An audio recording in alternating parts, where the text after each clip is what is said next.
Good morning, everybody. It seems like the mic's working. So I'm getting some coffee going, burning the last little bit of ganja I got. So I'm waiting for a vape pen to come through. So I figured to stream.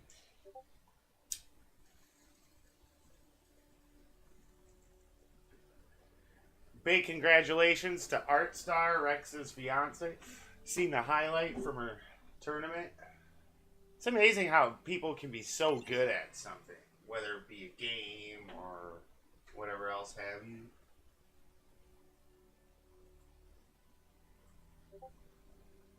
I'm good at some things. So who's all in? Oh, Felham, Shin, Sovereign, Bloody. Yeah, I feel like just going to Hurston, flying around, looking at the different cliffs and, kind of possible op locations. Because I'm so, I love ZDF and I love our ops, but I'm getting so fucking bored of Daymar and Yayla JT runs. It's just boring. At least, especially post-stream, during the stream. It's super fun getting all the ops in and boom, boom, boom. But it's just been doing a lot of the same thing, and I get it because it's good for the stream and action. But even in the stream chat, kind of noticing, well, let's switch it up. We kind of go through, it seems like, phases on the mission front. And I apologize for the background noise. I'm just waiting for some laundry to finish up. I had some stuff to do today, but fucking nothing is clean. And so waiting on laundry and a few other things, and then go run around and then be back for SC for the rest of the evening. Ah.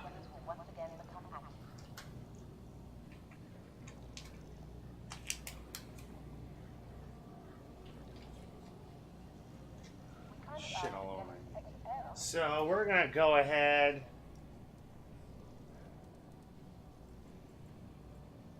So I want to make sure all this is all claimed, so there's nothing left at any ports. A reminder that vehicles left unattended on launch platforms will be returned. That has guns on it. I know I retrofitted. Yeah, last night somebody had their fucking Starfare glitched to fuck, man. Designated as an armistice zone. All weapons are currently disabled. I wish I cared enough to use Your exploits. ship has been delivered to the following landing pad. For your convenience, our automated ship organization system handles storage of all vehicles. To access your craft, consult one of the terminals located throughout the station.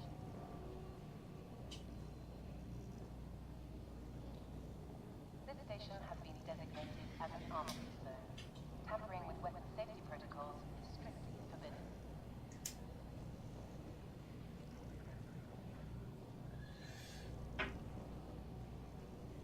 So I just kind of feel like going to Hurston and fucking around some. Messing around on the moons. So I'm spending all day pretty much on Hurston. The weekends are for Hurston, baby. That's what I'm talking about. Again, I'd like to thank all the followers who got me above 50. Today makes 7 of 7. I think I'm averaging, because of that raid by Rex, which is awesome. And the community members still continuing to hang around afterwards. I think I'm averaging 7 viewers per hour or whatever the hell it is. So I can at least get the affiliate, and then other ZDF streamers. There's something that you can link everyone's stream together.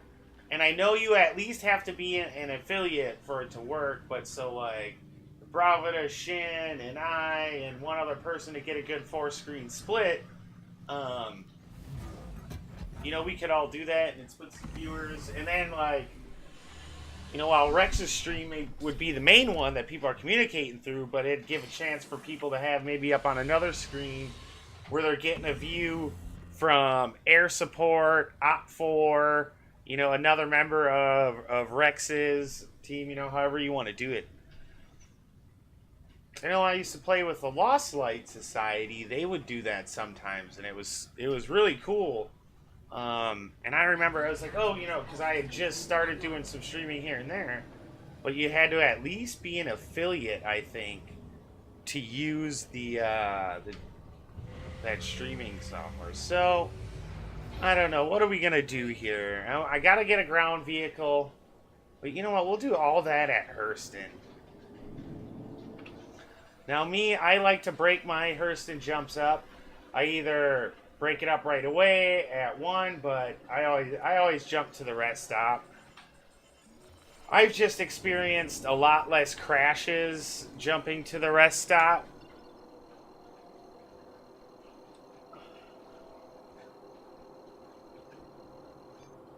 Well, there's some ZDF. I could hop in there, but I think they're probably off doing their own thing at the moment.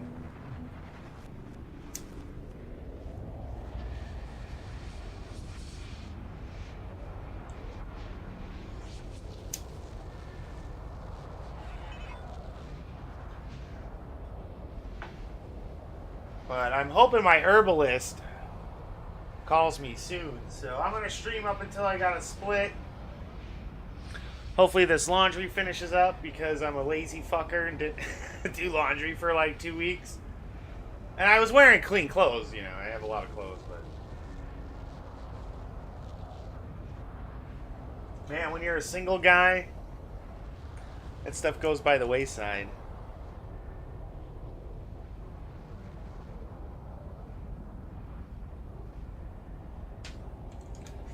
But for the most part, I'm pretty clean. But, man, we all have our weeks where it's like, man, I'm not doing shit this week. And it was, you know, and I got so adjusted to the Texas heat over the summer that fucking 40 degrees feels cold to me. Going from growing up in the North Woods of Wisco, where you get like 30 fucking below, 40 below with the wind chill. We didn't have snow days where I grew up. We had what was called death days, where if you're out in the fucking cold for 15 minutes, you start getting hypothermia and frostbite. And then lived in Denver for 14 years. And man, Denver is by far the greatest U.S. city I've ever been to. I know a lot of people disagree with me, but after, you know, traveling kind of all over the U.S., you know, Denver, it's got like the perfect climate. You know, it's a safe city despite those large random acts of violence. But the mountains are right there, red rocks. I mean, it is a great place, and I miss it. So I'm probably going to stay here in Texas for another year and then head out. Because Texas is a great state to make money. I mean, there's no state payroll taxes out of your paycheck. And I believe Texas just has a ton of incentives for businesses to come here. But you have to live in Texas. I know people talk about it like it's so great, and that's awesome. There's, you know, a lot of state pride. That's one of the coolest things about the people in Texas. But Texas is just meh, you know. Sorry for all the Texans, but after being here, you know, kind of going across the U.S., not necessarily living, but you know, grew up in Wisconsin, living in Denver, obviously taking a lot of vacations. But man, and the biggest bummer about living in Texas now is paying taxes on my ships. Oh, I got invited.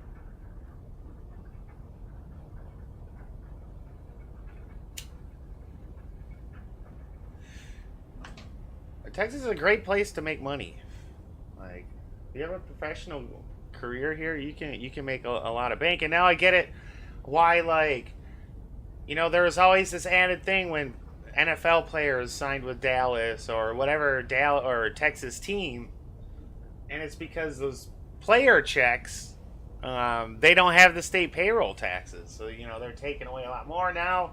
If they have a big fancy house, because the way Texas makes up for that is high as hell sales tax and property tax. And I know, and I grew up pretty close to Minnesota, about an hour, and I think Minnesota doesn't have state or they don't have state sales tax. That's what it is. Because I remember like going to the Mall of America as a kid, and you buy something that was $14.99, and they'd ring it up at the register, and it'd actually be $14.99. So that's where the U.S. is different than Europe, because their tax is like when something's priced on the shelf, that's the price. The taxes is rolled into it. There's no surprise. God,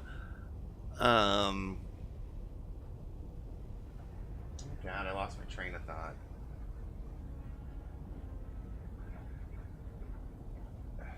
Oh, yeah, but with the taxes. But here in the U.S., you know, you're grabbing all this shit off the shelves, and then you go to the checkout, and, you know, say you got roughly, you know, $100 worth of stuff. Well, they ring it up, and your total is actually 110 because our sales tax doesn't get added to the end. And I remember talking to someone about that, and they're like, well, because our sales tax can fluctuate, so that way it doesn't mess with the price of stuff on the shelves. But it's so stupid because they can change it just, so I don't know.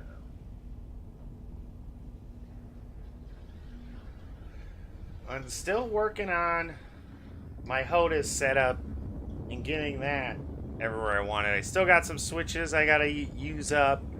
And there's different modes that totally make the game think it's a whole other different HOTAS. So you can have different modes for different ships, and I'm not going to split those profiles up till something like the 890J comes in, because, you know, the mapping may be a little different than what I want with something like an 890J versus a fighter.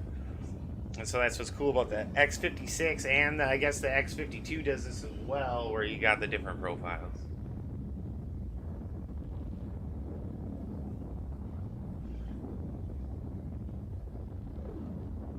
And I didn't really like the Target software that came with the Thrustmaster, and the Logitech software, or actually there's still some Mad Catz branding there, some Saytech, in the program, but it's a lot simpler to use. And surprisingly, Star Citizen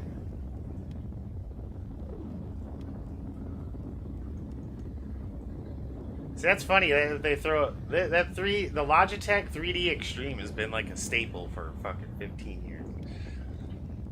But they actually had a profile for the X56, and so I have two of them I'm working, and obviously I don't. Oh, hey Zephyr, what's going on, Felham? I got your party invite. Thanks for the follow.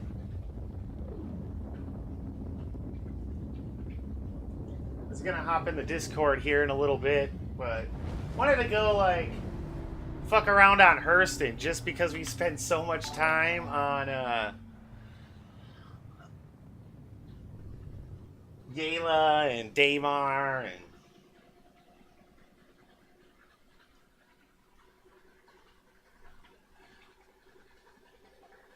show us something cool. I can show you how to land at a rest stop and refuel. So I break my jump up into a little bit to the rest stop and then Hurston, get some fuel.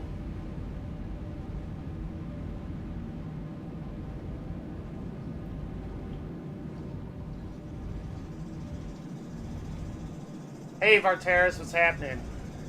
We're having a good Saturday morning. Sorry if you can hear my washer.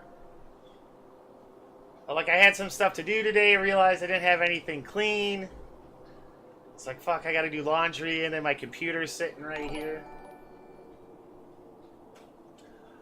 No, so today, was the seventh different stream on 7 different days, and that was the last requirement. So hopefully, a day or two after this, or a week or whatever it is, because you got to hold it a little bit. I'll get the affiliates, so then I can get like emotes and stuff like that. So my average right now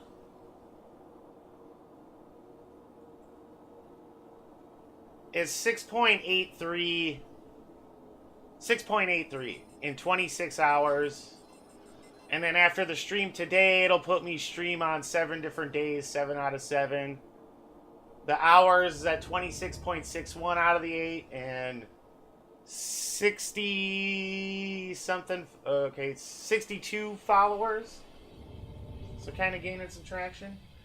But I know once you get affiliate, you can use that multi-stream thing. So like if Shen was streaming or Brafa, you can link all the streams up on one page.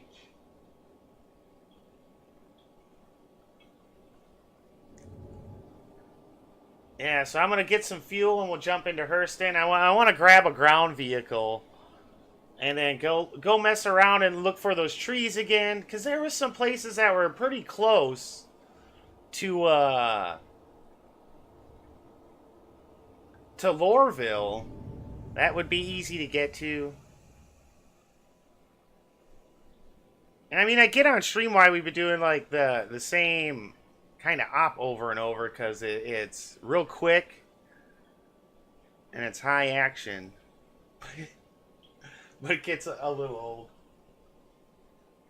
Please proceed to assigned landing bay. Yeah, multi-stream. So I was gonna, but I don't know the link for the site or anything, so I was gonna look more into that, and then, but I know some other streamers I used to play with, like you had to be yeah, you should be able to post.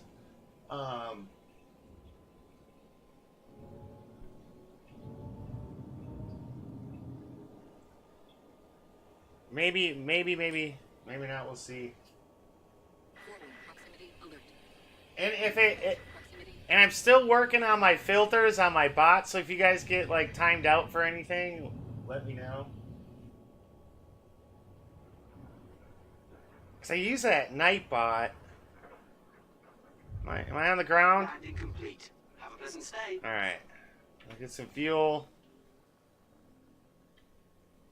I always hit the F all the time when I'm in this menu.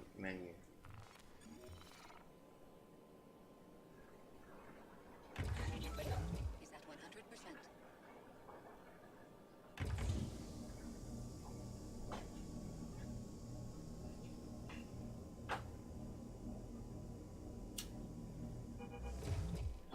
All right.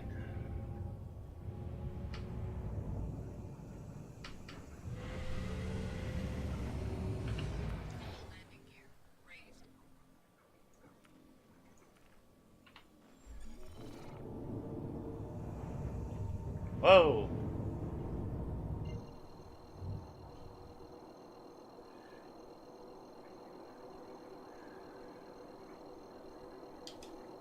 I guess I should hit the spool button. So, and I'm still messing with my my mappings. I recently got the refresh of the Logitech. It's an X56 Rhino now, I think is what they're calling it.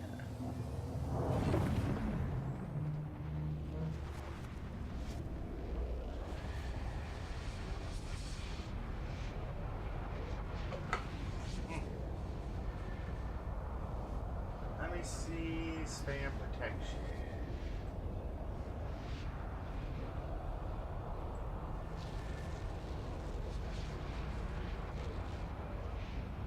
All right,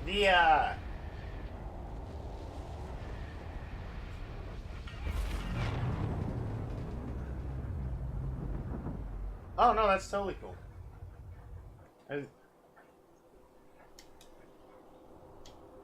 Man, last night was pretty fun and frustrating at the same time because of that fucking, there was a glitched Starfare that was like two-shotting hammerhead, the hammerhead. It's like, what the hell? But at least he was a good, sport, it seemed like. I think we finally took him out. Not getting any markers. Clear out. Clear out. Clear out. You know what? I wanted to go to the shop at Lorville, so we are going to do a landing at Lorville. I just haven't taken a little stroll through Lorville in a while.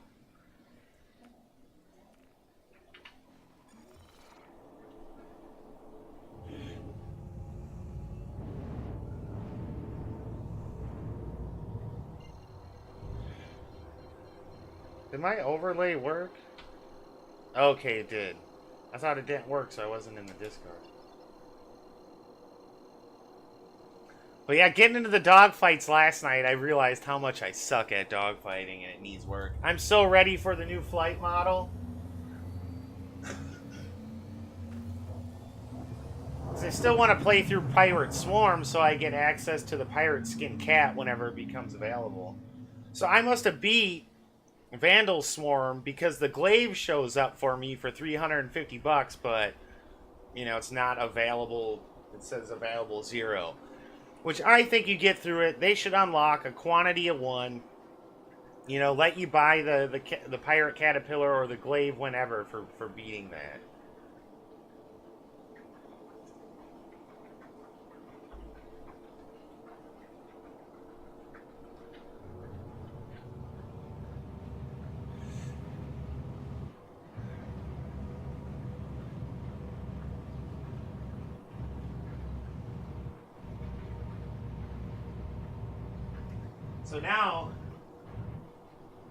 So yeah, streaming for a little while, and I gotta wait for I'm waiting for a call from my herbalist, I guess you could say, and then I gotta bounce out for a little while, and then I'll definitely be back on a couple hours after that.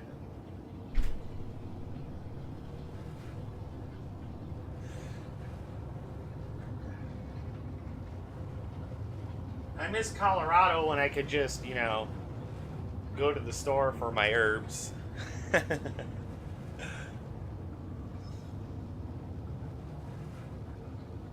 And it was funny because this place I used to go to when I lived in Denver, they had a rewards program where you got 10% back on all your purchases on an account. So every time I only had like $5, but I'd walk out with a whole bunch of stuff by the money I had built up on my account.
Please proceed to landing assignment.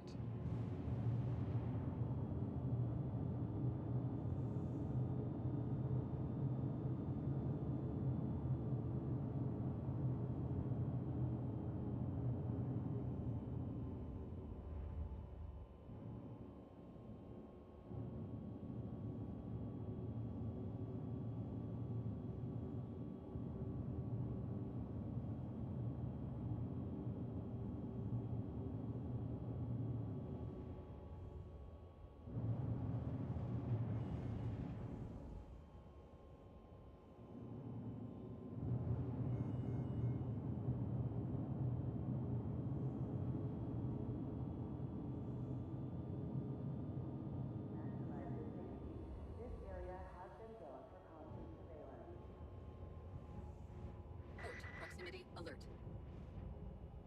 Person security would like to remind all pilots that any Hurston employees have valid travel licenses before leaving the surface. Proximity alert. Landing complete. Are discovered after takeoff.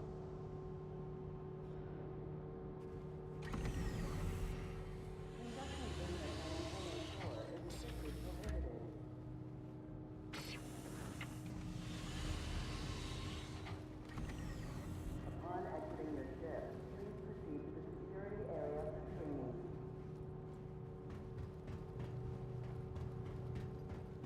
To maximize your safety, this area has been zoned for constant surveillance.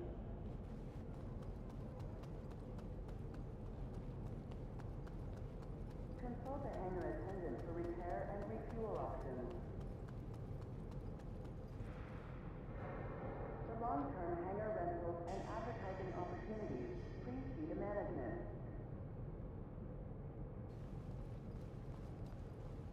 To maximize your safety, this area has been zoned for constant surveillance.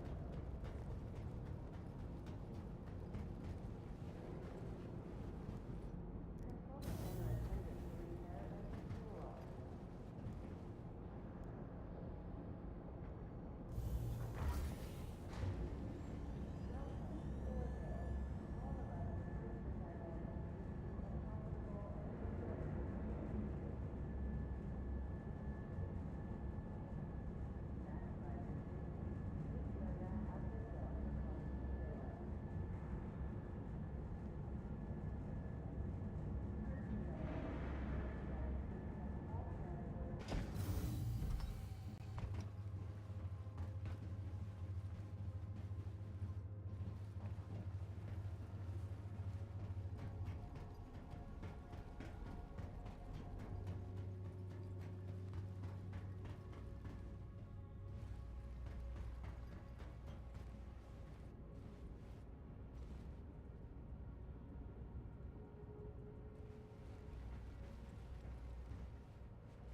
Dynamics is hiring.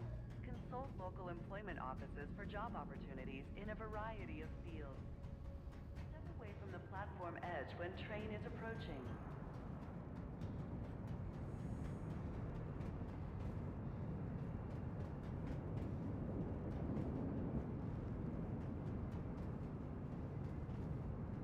Hurston Security reserves the right to search travelers at any time.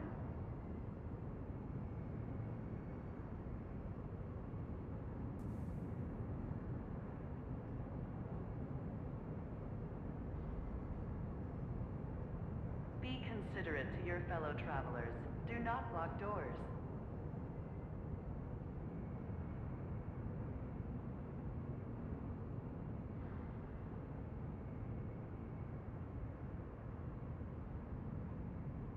Trespassing or attempting to trespass on train tracks is a serious and dangerous offense.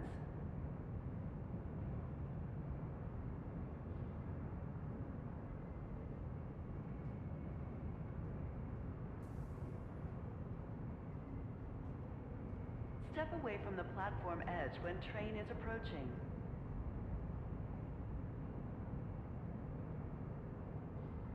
Now arriving from Metro Center. Oh, my microphone was off. Oh, I think that's because my washer's on the spin cycle. Security reserves the right to search travelers at any time.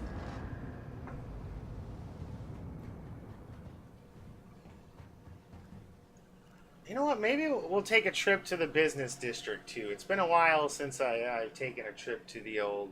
Well, maybe not. We don't got any business there. Is a serious and dangerous offense. Maybe we could try to do some missions. Uh-oh. The features. Okay, departing 00. Platform edge when train is approaching. Fucking train. Oh.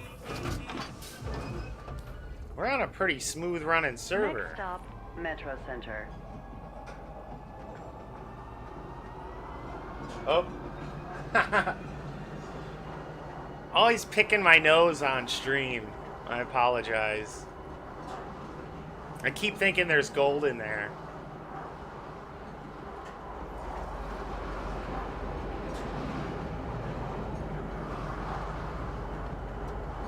Do I have party markers even? Oh yeah.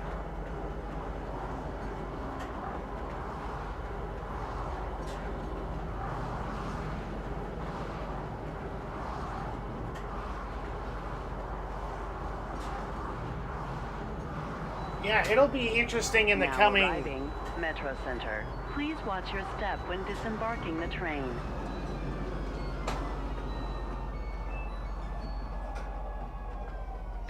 I need to smoke me a cig. Be considerate to your fellow travelers. Do not block doors. Don't tell me what to do, lady. I'll block a door if I want. Crazy like that. This guy's cape. See, there's all this great NPC armor. Where's our... To Metro Center. Transfers to the perimeter. Where's our shit? We still need... I still think we need a little bit more diversity in the armor. Need a job? Hurston Dynamics is currently hiring in multiple... No, but do you need a job, lady? Because I got one for you. I'm going to get my 890. So, and they're raising my rent $66. I had to notice. So now I'm like, when they increase it $40 or more, it kind of becomes more, it's, you know, cheaper to move. So I'm kind of deciding if I want to move or stay where I'm at and just pay the extra 66 bucks a month. Because if I do move, my $890 jump money may wind up going towards that, and I don't want to miss the sale. Okay, that guy gives us... I wonder if I can go and get a Mr. Hurston mission, but first I want to go to the stow. Be sure to check the current atmospheric conditions before you leave.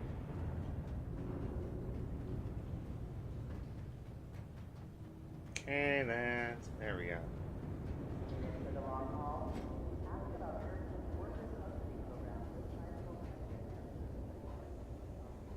What we got here for... Looking for, like, better arms. So that's the MKX, right? Or MKV. See, I wish they would have came out... I mean, I guess this is more like a guy who works a 9-to-5er type outfit, but I do like that. I think it's funny how you can wear that mask or that helmet. Gosh, I just don't... I thought there were 4 different ones. I didn't realize that these 2 were the same. That's lame. But I kind of like this setup, so...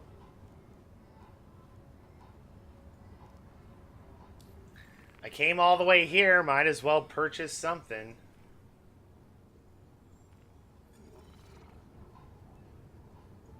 So I kind of view this as like a utility type fit.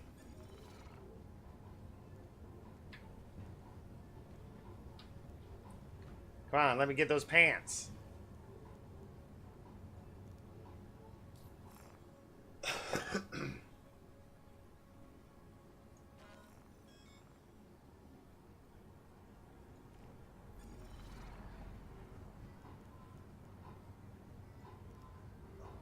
I'll go with that undersuit.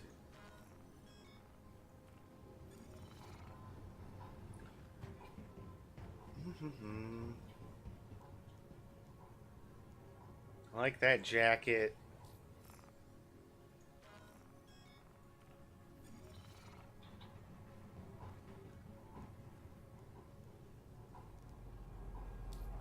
I like the beanie.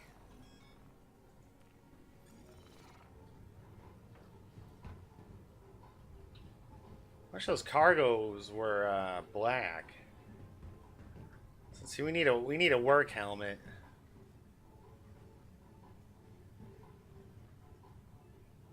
It's kind of the odd, little different work helmet.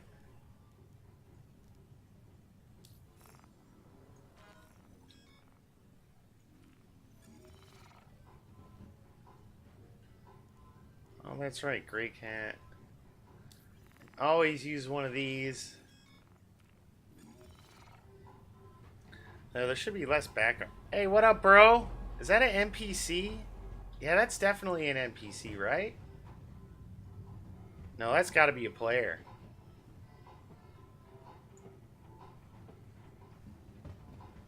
No, it's an NPC.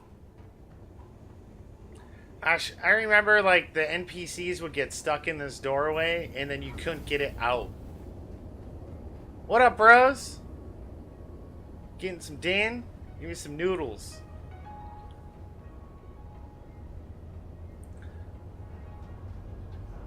See, man, just taking the time to... I mean, this is pretty amazing, I think. Just the way this game looks. Like, every time I come to Lorville, I'm just, like, blown away by... You know, and I think we kind of take it for granted, because, yeah, there's not a lot of gameplay here. Station transfers to the central line. You know, but this is more of a... Taking the sights, hey, look at what we're doing. I mean, but they gotta make some of this NPC armor available to us so we can better blend. You know what? Why not? We're here. You know, let's make the trip. Like, look at this forklift. You're telling me in 900 years, I mean, forklift technology hasn't gotten different, but I guess, I mean, it works and it works, you know. Wish I could hop. I worked so many years warehouse jobs. I wish I could hop in this thing and just start loading some shit up. I can't wait till we can do that. Just be able to pop up here, get the cargo loaded up. Because it seems like it's going to be a mix of cargo that we physically load up, like personal cargo, and then stuff that's, kind of almost, I guess, spawns in like, you know, the cargo we get at the terminals. Yeah, nice little seating area. See, now I haven't taken the time to really look around this little extra stuff they added on for us here at Lorville for this business district. The business district was cool. Yeah, I like this kind of... I like to find some lights like this for the ceiling of my apartment. Yeah, but with them increasing my rent 66 bucks, it's like I could move someplace a little cheaper and have more money for Star Citizen every month.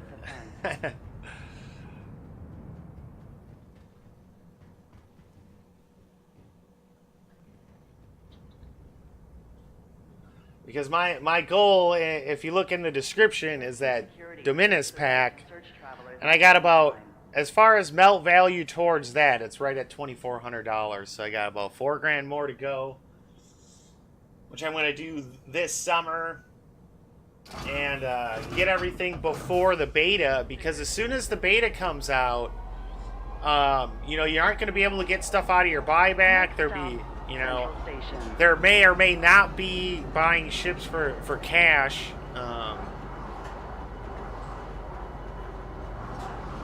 Because I'm hoping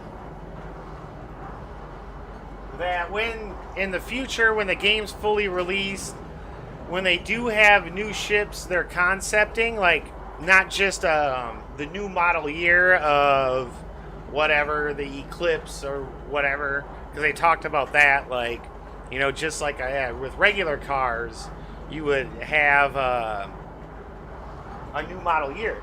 Well, when it's a completely new ship, I'm hoping they ought to do like a short concept sale where we can pay cash for it, because that continues for money to grow the game, to continually develop it, as well as, you know, just giving you that instant access. And then I'm also they hoping they continue the story of Squadron 42. Like, so, you know, you do your time in the UEE, you know, you get through the first Squadron 42 game, and then they do another one, and it's somewhat related to the verse, or somehow, like the way Elite Dangerous has the community missions that affect, you know, their universe. That there'll be future, like, Squadron 42 type games where it's like you get called back to the army or whatever, and it's to fight Vandal, and, you know, if it's like X amount of people, you know, play that new campaign, then it changes something in the PU, whether it be Vandal space, you know, getting bigger or smaller, or, you know, they introduce like a new alien race. And how they introduce it is through like another set of single player campaign.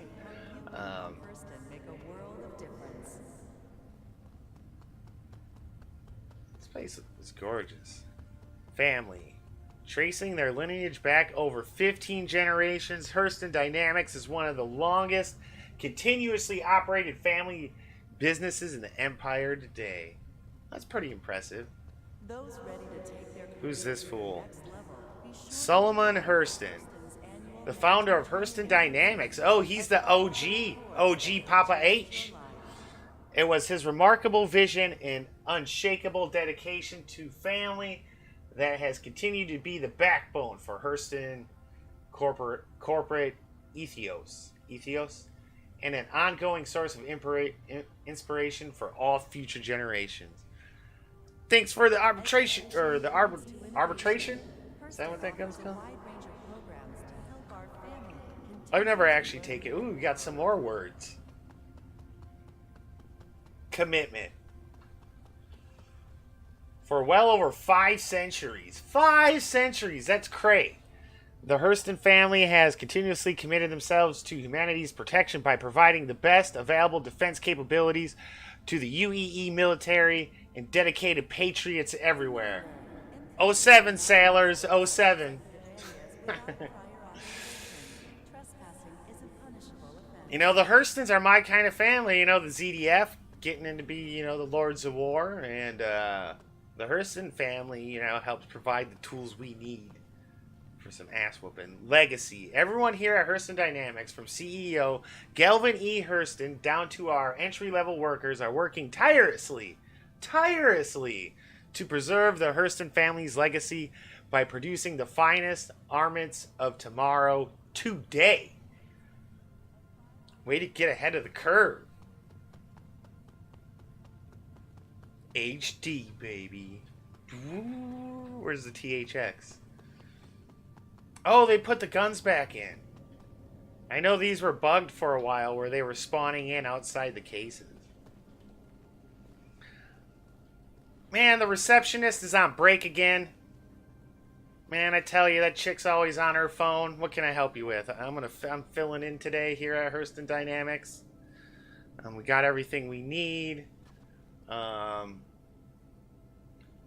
Security, please keep an eye on the two by the front entrance. They're awful chummy, and they could be plotting something. Yeah, we could work here at Hurston Dynamics reception. This is what, you know, Rex always asks, what do you want to do in the verse? This is what I want to do. I want to be the receptionist at Hurston Dynamics, or the help desk. Can I help you with? Somebody asked me a question already. Gosh. I'm making $40 an hour here. All right, I'm taking 15, Tom. I'm taking 15. Don't give me no shit. Innovation. Never one to rest on their laurels, Hurston Dynamics has continued to push weapon design forward to develop cutting-edge innovations like their proprietary Cascade laser technology, which can be found in this BFG right here. Big fucking gun. What do you suppose that is? Size... It's not a size 5. That's got to be like a size 9. That's got to be what's rolling on, like, some Idris turrets or the Kraken turrets. I'm so excited for our first big ships. I think we're going to see one or two... We're going to see another... another capital ship this year, I think. It's either going to be by Misk, Anvil. I think it's going to be Misk or Anvil. We're going to see a capital ship for. Dedication. This curated selection of Hurston Dynamics masterfully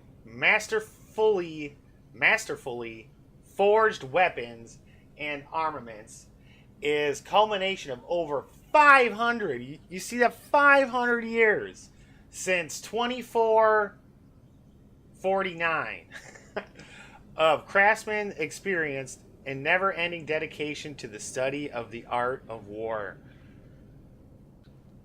For the Lords of War. What do we got here? What can we buy? Weaponry. Gun. And see, I like these artricians. 15 G's for that, though. And a size 4? Well, we'll buy 4. Man, I'd have to drop 118 thou just for 4 of those. I may have to, if I buy these, I may have to break down and do JT runs. See, now, why can't these be discounted here? Like, you know, you make the fucking trip the whole way here. You come to here, and I think that these weapons should be discounted here. That's just me. To get people to come here, otherwise nobody's going to come here. What's the point? Now, the one thing that is nice at Lorville, I'm not sure with Widow or the drugs, but they just, they buy everything. So I used to do, in my cat, I would do distilled spirits. Well, I think we're going to sell, how many size 3s can we get for 100 G's? We can get 6 of the size 3s, which I know I have a ship that'll hold 4, and I can split it up a little bit. Oh, you know what? I'm not going to do this here. I'm going to check out the wreck and area commander after this. See, you know what they're missing from here is like a little sign to say, all right, that's size 1, that's size 2. Oh, okay, that's the size 3. That's a size 3. Wait, is that the shoddy? Okay, that's their shoddy. We have a dominance. That's a size 2. So is this the size, really the size 5?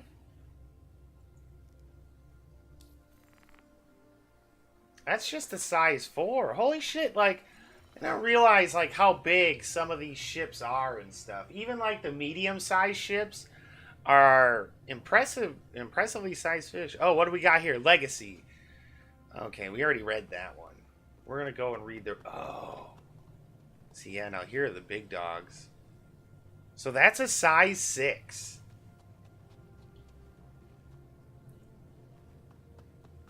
So what do we got here? Is that another size 6? Ooh, shit. Okay, so that's a size 5. What weapon? What fits the size 6 weapons? I'm curious. Is anything that holds a size 6 even in game yet? Because I think the 600i is size 5s. That's a big dog cannon.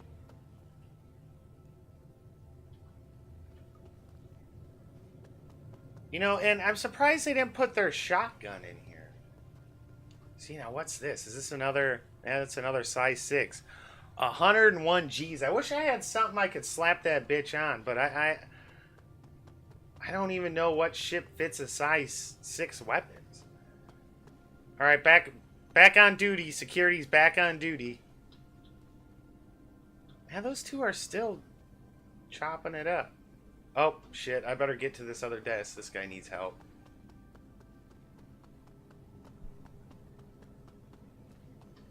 Hello, sir. Can I help you with anything? Well, fuck you too, asshole. Just walk away. What do we got here? We got some pens. We got some papers. We got some documents. Yeah, I like how they went kind of the extra step and threw some shit in the cubby hole, so it's not just a blank desk.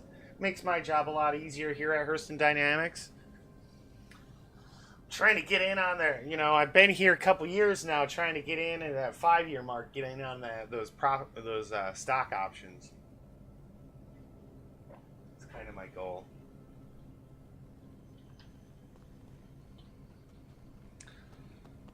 So you guys keep buying those Hurston Dynamics. Got about a year and 6 months to go, and then I should be locking in on those stock options.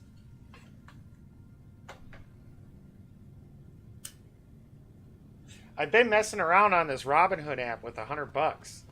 I threw $100 on there Monday, and I've been investing in Canadian marijuana stocks, because there's some companies now that are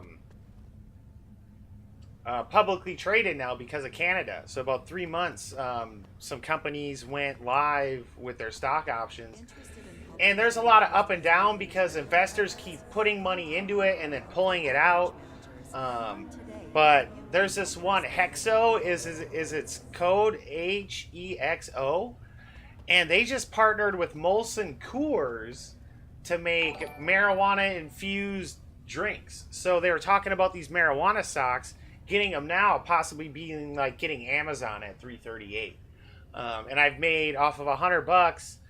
And I know it's pretty minimal, but I use a multiplier, like if I was using 1,000 or 10,000. And I've made, let's see, off $100 this week, I made it was $8, which wasn't bad. It was my first time diving into any type of trading, and that Robinhood makes it super easy. Hey, appreciate the follow, Link Guitar, Linkovich Chamaski. I know people have clipped down here. I should have brought the gray cat with me. But I can't wait until all this like really does reflect the in-game market. So when you go to these trading points, they'll have these screens, what stuff is going, and then hopefully, just like in Elite, like if you're going to one spot because say they're buying Agricium super high and you found a spot to get it low, that if you keep supplying it, that eventually it comes down. Because like in Elite, their server resets are once a week. So everyone's going to these spots because the trading's high. Well, when the server does its refresh and adjustments, all of a sudden, it may not be profitable at all to sell stuff there. So there's some stuff I really like about Elite.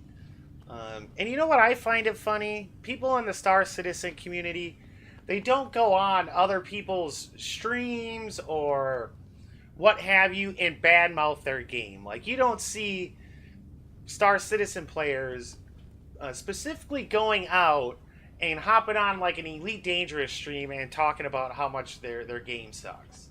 That's the one thing I like about the Star Citizen community. Like, I know like blowing up people at JT and stuff doesn't seem classy, but I think we're a classy bunch here in Star Citizen. And Rex, he handles those trolls like a champ. Okay, who do we got here? We got Ariel Hurston. Ha, you got a girl's name. What was your favorite movie? The Little Mermaid? I'm neck deep in requisition orders. I don't have time to talk. I wasn't talking to you, jackass. Even though I'm in your office. Aberdeen Hurston, okay.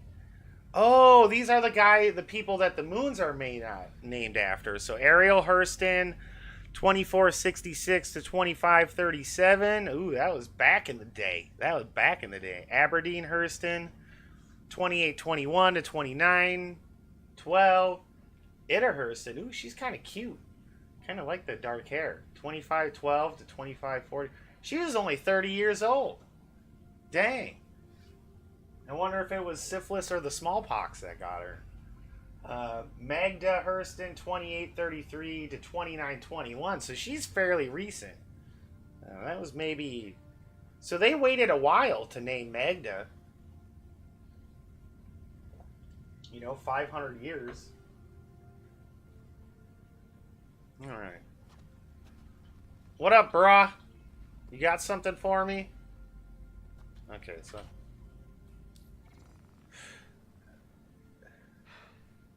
I'm neck deep in requisition orders. I don't have time to talk. Fine, I won't talk. I didn't want to talk to your stupid ass anyway. Alright, evict occupants. Oh, maybe we'll go and do an occupant. We'll do some missions. Ooh, time for action. Recently, Hurston security forces have been increasingly more violent to anyone voicing opposition to their authority. What? Okay, so that could Is get this us... some kind of joke? Racing. Scramble race. I've never done one of those. Red Wing Pilot.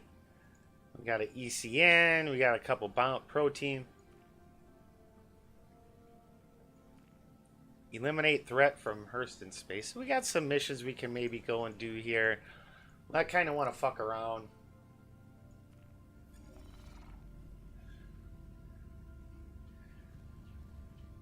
But he's either bugged or we have to do some missions here. Executive suites? Come on, bro, let me up. Off limits.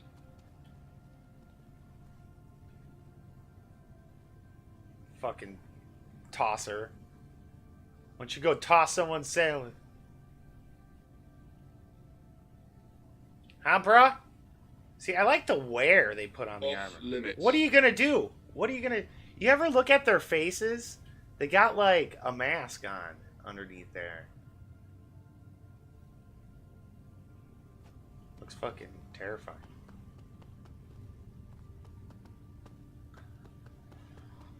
Alright, we checked out our...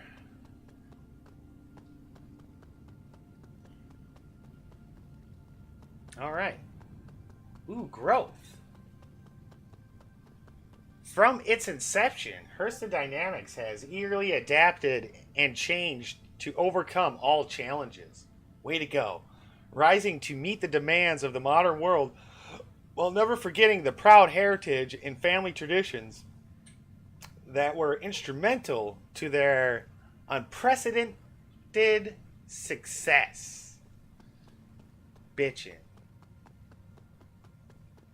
Education leads to innovation. Hurston offers a wide range of programs to help our Echo, echo, echo. and grow. Okay, we don't want the transit. I think there was some shit down. Yeah. Okay, let's see. 2438. Seizing upon a unique opportunity, Solomon Hurston purchased a structuring laser manufacturer on Earth and transformed it into what would become one of the most successful companies of all time. Hurston Dynamite. 2488, so where are we at? 50 years later? After leading the company for 50 years, Solomon Hurston retires and leaves the company to his son, Isa Hurston. This would be the start of the family dynasty that continues to this day. So 2548, so 26 years later, Hurston breaks new ground with the institution of an innovative new labor contract that would ensure factories a more stable workforce while employees would be granted greater employment security. Nice. So what do we have? 15 years later, Hurston Dynamics opens its first extra Stella factory on Rift. 2541, humanity wages its first interspecies war. Hurston Dynamics weapons are instrumental in the defeat of the Tavarian threat. Yeah, way to go. 2603, with the second Tavarian war underway, Hurston engineers would introduce Cascade laser technology, a groundbreaking line of weaponry that helped to end the Tavarian invasion once and for all. Laid those bitches down, and they did not get back up. 2638, Hurston celebrates its bicentennial. To honor the company's contributions to the Empire, the Navy commissions the UEES Solomon, the pride of the Third Fleet. I wonder if this ship's going to be around somewhere, like on display. That would be cool. 2756, holy shit, so we're jumping 100 and some odd years. Hurston Dynamics constructs its first residential factory center where employees can both live and work, greatly increasing productivity and work-life satisfaction. Yeah, fuck that. You know, they talk about Google like having dentists and daycare and, you know, food for you to eat. But really all that does is keep you in the facility and working more. So it's like, yeah, it's like seems like a benefit, but really it's keeping you from taking any time off of work. 2794, for the first time ever, Cascade laser weapons are made availability directly to the public for purchase. Ooh, you know, ZDF capitalized on that. This marks the beginning of Hurston's highly successful commercial division.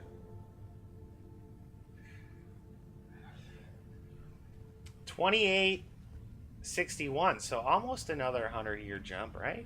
50 years? 60 years? In the face of a growing Vandal threat, Aberdeen Hurston develops the first ever Hurston Dynamics antimatter warhead. Yeah, fuck nukes, antimatter warheads, baby. 2904, Hurston Dynamics purchases governing interest and settlement rights for Stanton I and Stanton 1 and its 4 moons from the UEE. This is the first time a corporation has ever been granted this unique privilege. I'm hoping ZDF gets so recognized that RSI lets us purchase a small system like this. Or fuck, like, if we get enough members, we can essentially, if it's like a planet and a couple moons, I think we could run that shit. You know, put a station, if there's a station there, and then also a city on the planet, and then moons, I think we could hold a system. Like, you know, a small system like that, where even if you have 3,000 members, like, you'd still hardly, well, I guess you'd see each other. So 2906, So now we're getting into our era. Hurston's first antimatter refinery begins its production.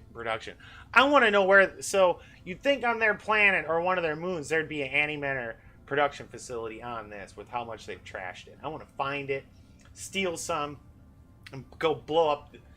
You know, we'll steal some antimatter and we'll go blow up the. I don't know, the Matador's home base. 2912, the city of Lorville is founded. Construction of the Central Tower begins. Holy shit, 2914, the construction of the Central Tower completes. What we're in now, that took 2 years to build. That's what I'm talking about. 4240 07s, buddy.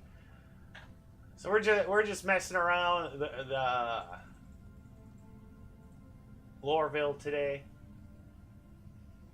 Reminder, employees are not allowed to access executive areas without prior authorization. Oh, that's why I'm just a lonely receptionist here, and that's why I couldn't get into the executive suites. All right, we got to get back to our desk. So that was kind of cool. I never actually went through and read the timeline for Hurston.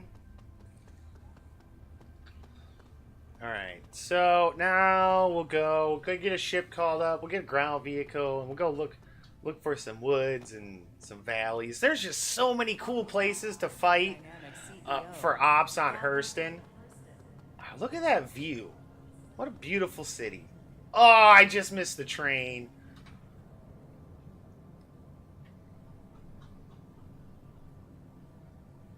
The world is yours. Oh. How far can we zoom out? Can we get the statues there? Can't quite get the statues.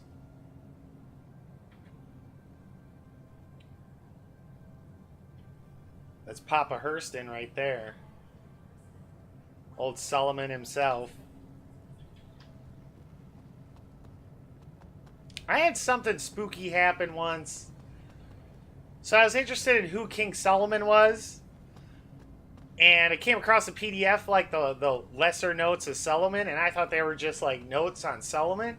And I like picked up, flipped through the PDF, started reading something, and I had a cupboard door all of a sudden slammed shut. And it was like the weirdest thing. And then I never touched it again. So that was like the one supernatural experience I've had. And here the lesser notes of Solomon is like stuff for like conjuring. There's stuff in there for good spirits, bad spirits, or in between, and that freaked me out. And then I found out what those were, and I'm like, oh yeah, I'm not picking that up. Yeah, too much Widow. And I wanted to do something, and because usually the ZDF, because we spend so much on weapons that everyone is doing JT runs, which is fun. But sometimes it gets a little boring. Next stop, Leavesden Station, North Quarter.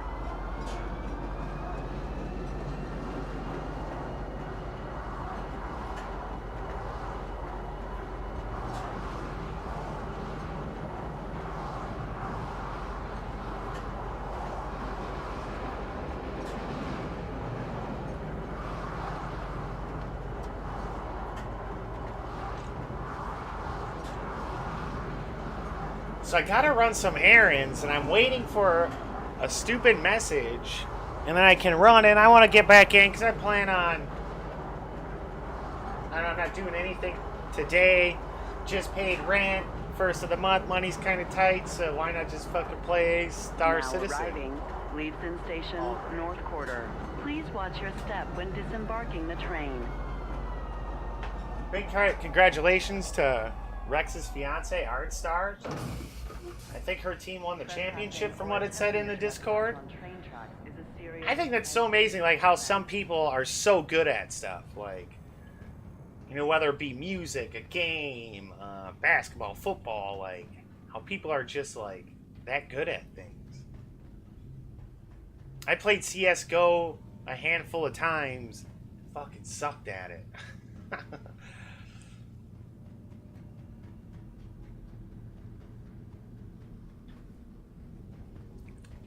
I don't know, for whatever reason, I like their helmets. Come on, keep it moving. I think that's like heavy gear, but I like the wear and tear on their gear that they did.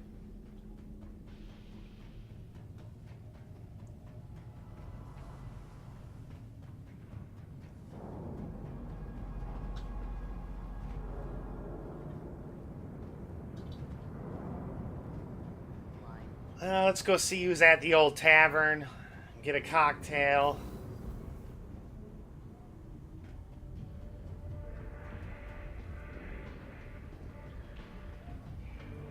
Smoltz.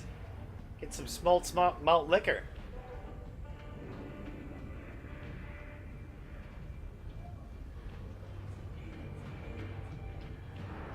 Oh, is this video poker? Oh, okay. Nice. There's gonna be some gambling.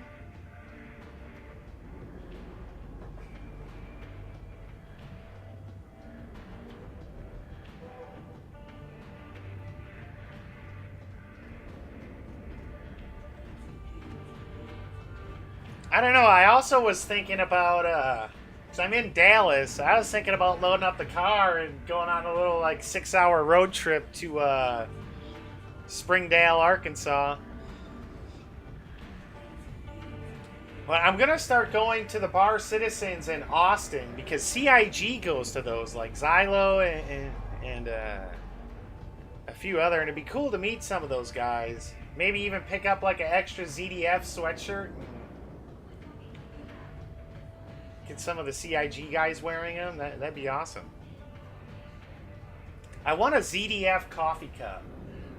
Like, and I know those merch sites, like, you can kind of slap your logo on everything. But I'd like to get myself a ZDF coffee cup.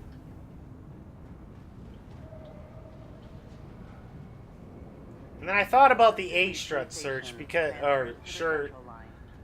I don't think it's the coolest one, but when it becomes a meme, I think, you know, it's going to be one of those things we reflect back on.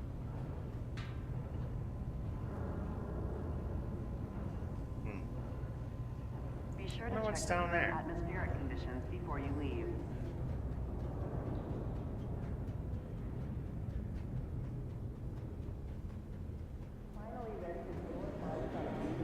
Workers only? I don't think I've been down here before.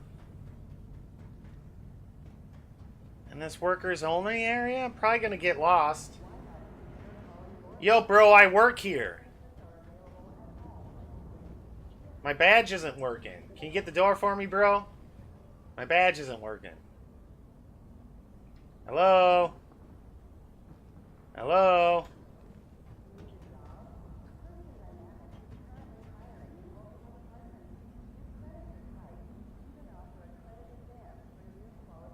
Okay, Brit Citizen Con, April 20. And so I haven't been to Europe, and I just, like, got my passport. Or I'm waiting for it now. But I want to try to go to the Citizen Con this year in the UK. I was going to go to Germany 2 years ago because I have a friend that lives in Wiesbaden, which is outside of Frankfurt. But he wound up having to go out of town for 2 weeks because we both worked at the same company, except he worked in the federal division and overseas.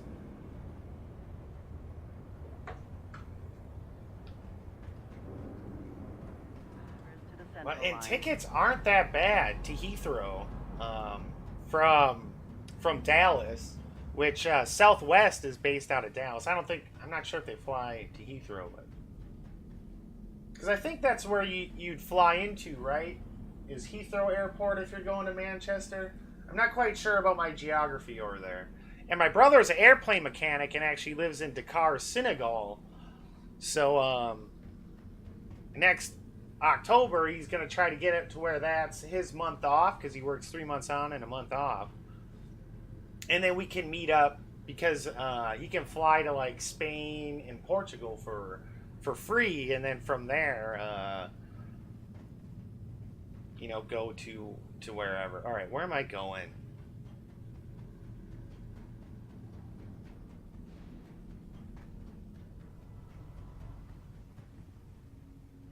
Okay, Manchester Airport. Okay, I'm going to start Googling tickets.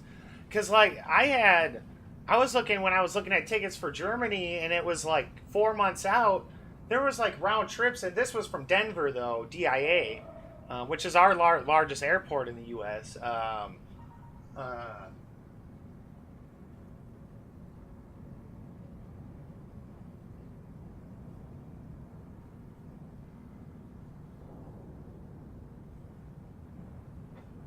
Hold on 1 second.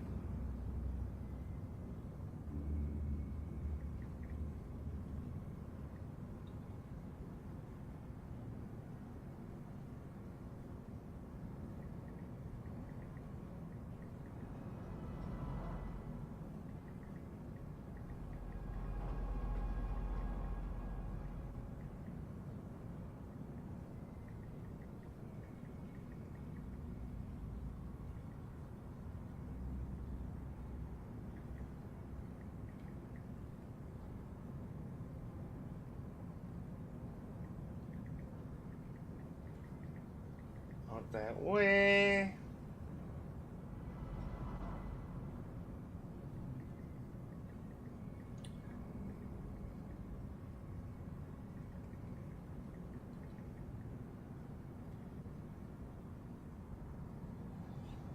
All right. So my person is about 2 hours out. So yeah, we'll fuck around a little longer. I'm gonna head out to Rowlett. Man, I went to this Lake Louisville over the summer, and I wish I could share the pictures I got on Discord, or actually my friend's wife got. So there's this party cove on Lake Louisville, and there's this, everyone ties their boat off, and topless girls, like girls licking alcohol-infused whipped cream off each other,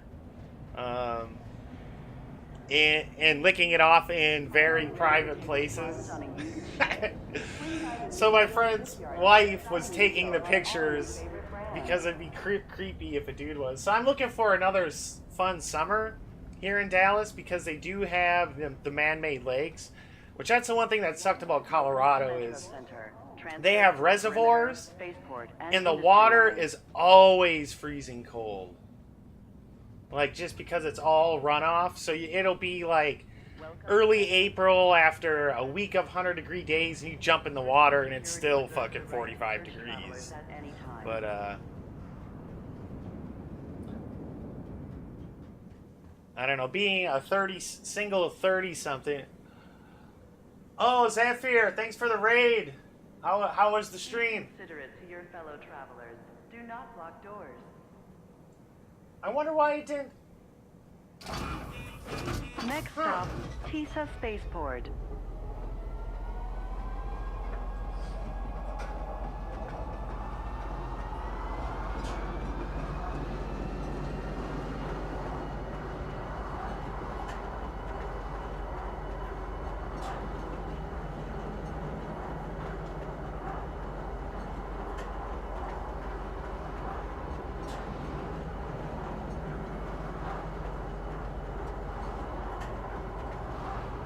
I'm not sure why my alert box didn't come up with the raid. I'll have to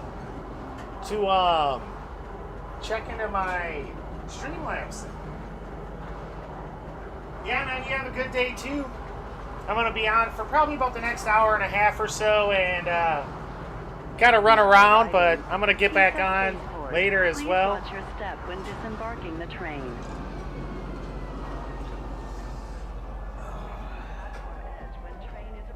Oh, 7's Link. So pretty much just been farting around at Hurston, checking out the sites. This is a sick poster. I freaking love this one. That is just the coolest. How they did like that throw to Jaws. Like, I hope they should sell this poster in the merch store. I don't know, what is that? Is that the Herald? I don't know. I would have put a cooler ship there. Something like maybe a Vanguard or something. But, yeah, I like that. I like the subtle Easter eggs we get with Star Citizen. I'm trying to think of a couple other ones. But I like how Lorville just kind of feels alive. Like, you know, they put this shit in the corner. They could have just left this blank. They didn't have to stack anything there. Hey, what up, Debrafa? I seen the picture of you looking pretty slick there for I don't know, was it a dinner or something you were at?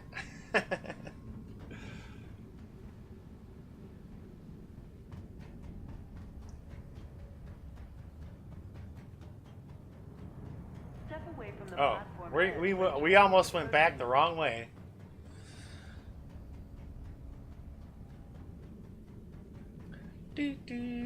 So we went through Hurston Dynamics, you know, read all the shit on the walls. And... Come on, bro, let's race. Let's race, come on. Come on. I win. Straight Rocky style. God. Alright, let's get the old Valk. Is the Valk still? No. Oh, it's nighttime on Hurston? Son of a bitch. I want to wait till it gets light out. Oh well.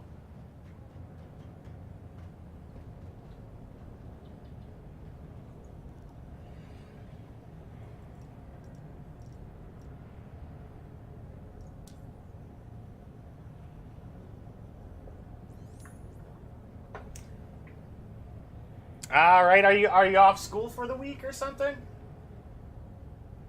Because are you from Lansing or wherever the hell whatchamacallit is?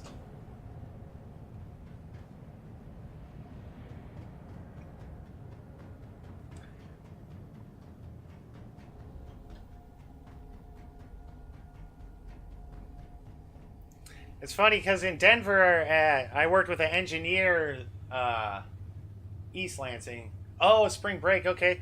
Yeah, a guy I worked with at Black and Beach, Denver. Well, he was an engineer from, and he went to MSU. And him and his wife are huge Spartan fans. But it's funny, me growing up in Wisconsin, I grew up a diehard Badgers fan.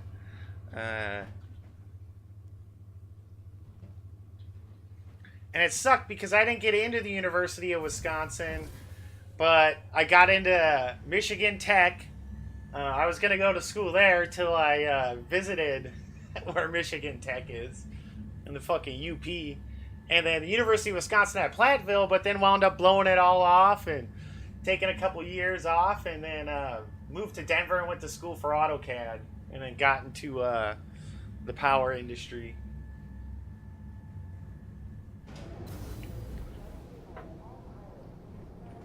Just look, you know, the engineering programs, all that fucking physics-based calc and...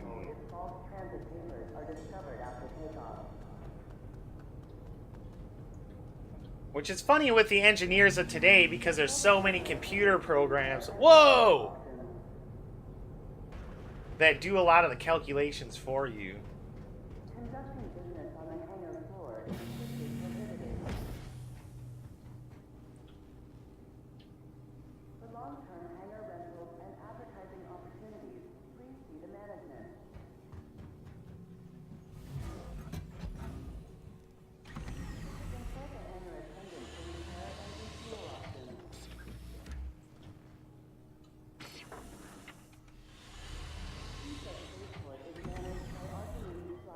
So then, where are you from in Michigan? Or, are you from East Lansing?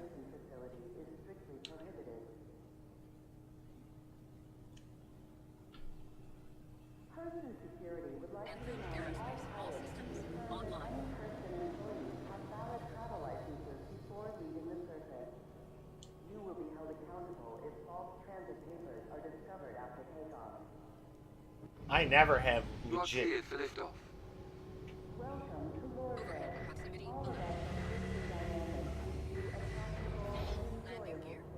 Come on, door. I ain't got all day to wait for you.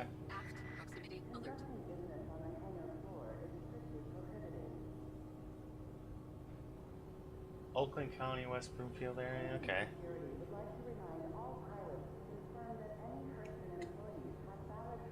Cause I've been to Lansing once when Barry Alvarez was in his last year. Me and son, because I had a lot of friends go to UW, and we all took road trips to some games. Please visit us again. I think that was or maybe that was Ann Arbor. Shit, that was so long ago now. Because I graduated high school in like 2000. Technically, I'm a first generation millennial because I turned 18 in the year 2000. It's kind of funny.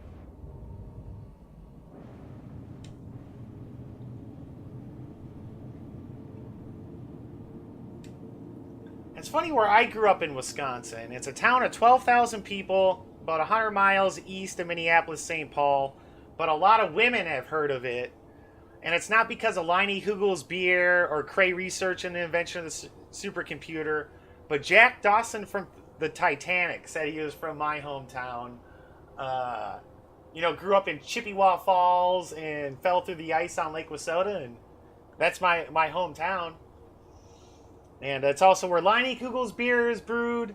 And Seymour Cray was from there and started Cray Research there. But Seymour Cray actually died in Colorado in a car wreck, like in '96.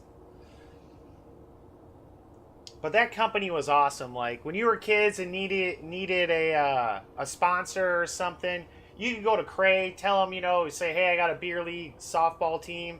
They give you $200 to go towards, like, jerseys and stuff like that. That was just an amazing company. And then when advances in parallel computing came out, that kind of died off the supercomputer. And it's an interesting story with the very first supercomputer was sold for $13 million to some company. Well, the U.S. government in Los Alamos Air Base said, no, you're selling the first computer to us, and we're giving you $8 million for it. So there's an example of the U.S. government stepping in on new technology. Okay, we need a gate.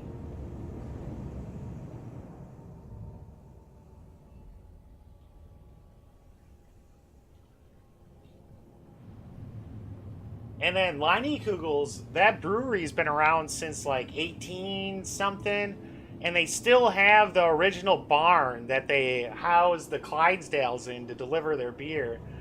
And it's funny because I gotta find this poster again the next time I'm back home.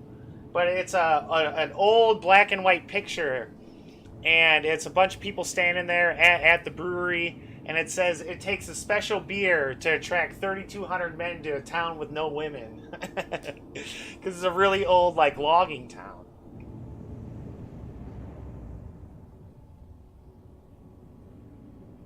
But I like the Midwest, like Minnesota, Wisconsin, Michigan, not so much Illinois. Like, I don't care much for the FIBs. But, there's areas that are so pretty, and all the big rivers, and, everything's green. And it's funny because Colorado was very dry and very brown, besides where they actually planned to plant trees and stuff. But then moving to Texas, it reminds me a lot of, at least Dallas, the Dallas area, reminds me a lot of Wisconsin, Michigan. Everything's real green. What happened there? Oh, what did it time you out for? You're welcome. Stop spamming. Word phrases. Okay, so I gotta go in. What were you trying to put in there? Because I got links disabled, excess emo, excess caps. Okay, words or phrases.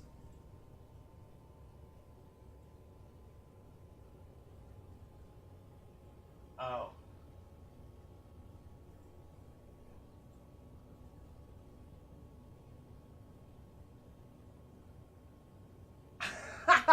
I'm teasing. My dad's side of the family is from Kankakee and Manteno.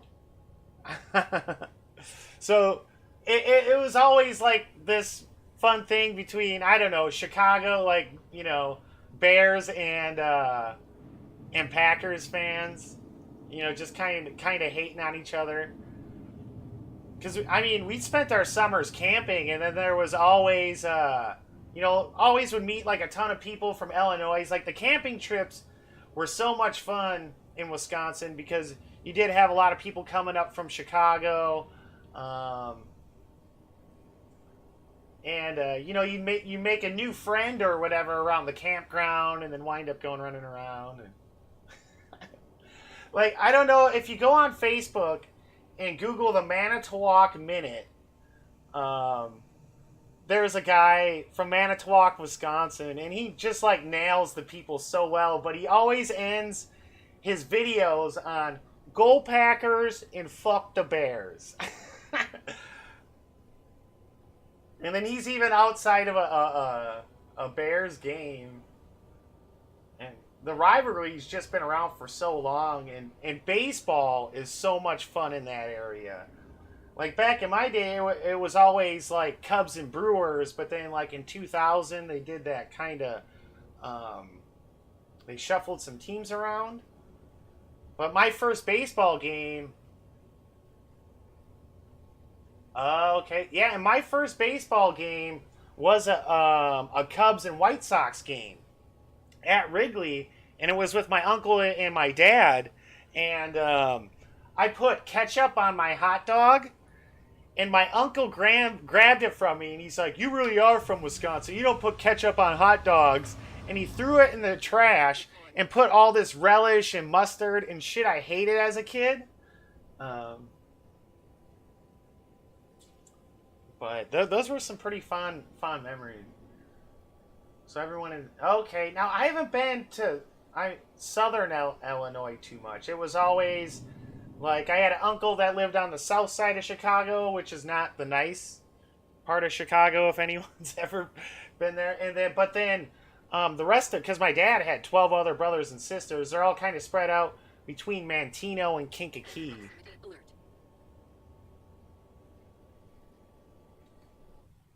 And one of my favorite movies of all times is The Great Outdoors with John Candy, where they're from Chicago and actually, staying at a cabin in Wisconsin. And what's really cool is that there's a Leinenkugels light, like above the door of the cabin they're staying in. But like my first crush was from that movie, the girl that worked at the root beer stand. Man, I had like the hugest crush on her as a kid.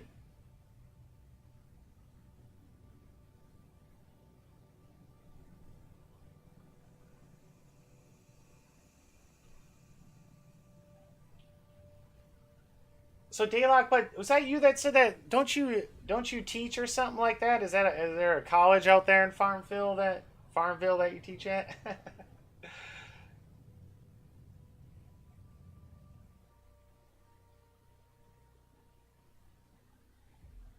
If you are ever in Chicago, go to Jen and Judy's hot dog stand. Yeah, and then it was funny because I've talked to people about that, like, oh, in Chicago you do not put ketchup on your hot dog, and then I've had people say, oh, that's not true. I'm a hot dog connoisseur, and the Chicago dog comes with, ketchup on it, and I'm like, well, it's not obviously that restaurant has never been to Chicago.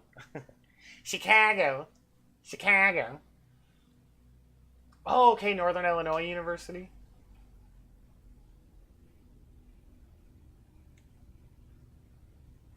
Yeah, and it's funny that Manitowoc Minute guy, because he nails the accent there. Like, instead of oops or oh, people say ope. They go ope. And then I've noticed, especially going back, when people ask a question, they'll end it in or no. So it's like, are you coming to supper or no? And then oh my gosh.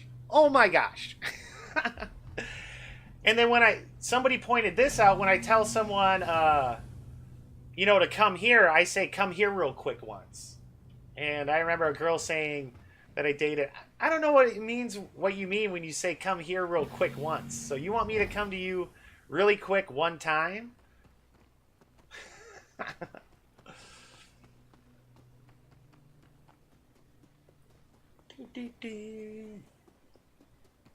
But that's what's cool about the U.S. Like, and they say what's hard about the English, U.S. English, is that we have so many slang words and so many...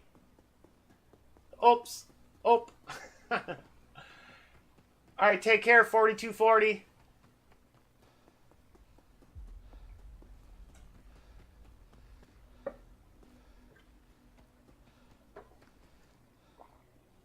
Oh yeah, my sandwich. I forgot about that one. Where's my sandwich? You know, and the one thing I haven't got to go, and one of my favorite movies of all time is The Ghost in the Darkness with Val Kilmer and Michael Douglas, where they're trying to build a train route in Africa, but there's some man-eating lions that are attacking the workers. And it's based on a true story, and it was two maneless male lions, and they finally killed the two lions, but they're on display at a museum in Chicago, and I can't remember the name of the museum, but I've always wanted to go there just because it's like such a fascinating kind of story that these animals were dragging, humans off. Okay, it's at the Field Museum. Which, here in Dallas, like, I live right next to SMU campus, and I want to go to the George Bush Memorial Library. And I remember somebody, a late-night guy, said, oh, they're building the George Bush Memorial Library, and it's supposed to be very interactive. And then, so I think it was Jimmy Fallon goes, so in other words, a lot of pictures, like a lot of picture books in his library. But now, I've been by the SMU campus, and that's a pretty gorgeous looking campus.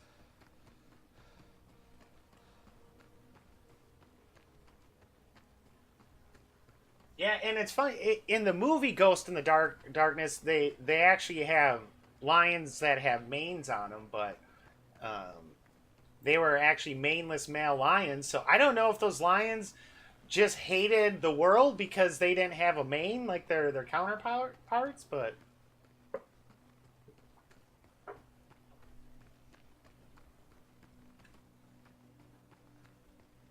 And so, Daylock, have you ever been to the Wisconsin Dells? Do you know about the Wisconsin Dells, then? I fucking love that place. About every 3 years, me, my brother, and my cousin, and my cousin's kids, we plan a trip down there, rent a cabin for a week, go do the Tommy Bartlett ski show, go-karts. Shit's so much fun.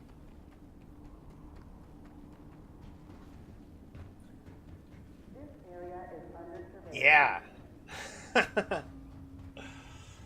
And, and also, a lot of people don't realize this, but Frank Lloyd Wright, the famous architect, actually his headquarters for his firm was in the Wisconsin Dells.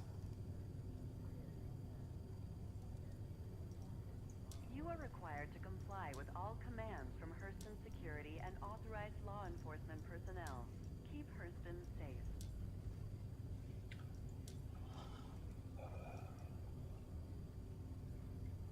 Do not accept any Hurston employees as passengers without valid travel papers.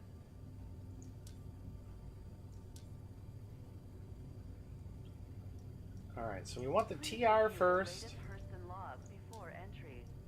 Ignorance is not a viable defense, and infractions could... Yeah, I agree there. It does get expensive. Especially if you're going to Noah's Ark or Mount Olympus. Your ship has been delivered to the following landing pad. Consult local employment offices for job opportunities in a variety of fields.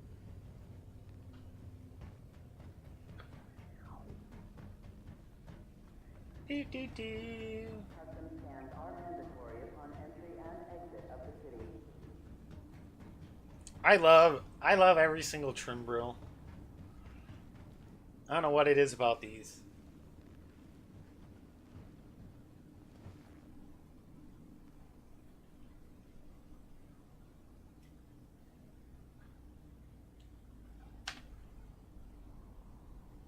Some wrong land systems. System check. Oh, yeah, okay. Because we've been to Iron Mountain a few times. Was that down? Was Iron Mountain down there? Or was that in the UP? I can't remember. But then we had. I guess I was from. Grew up closer to Minneapolis, St. Paul. Why isn't my shit working here?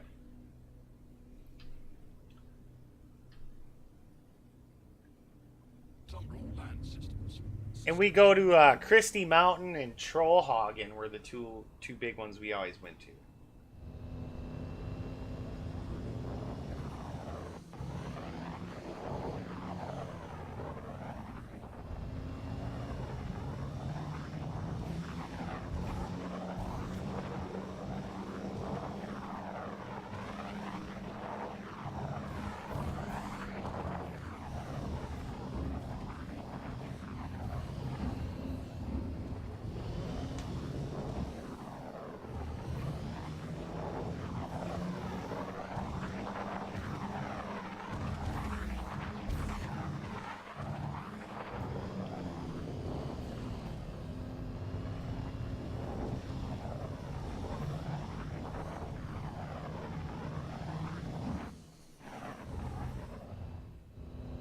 Couldn't have parked in a worse spot.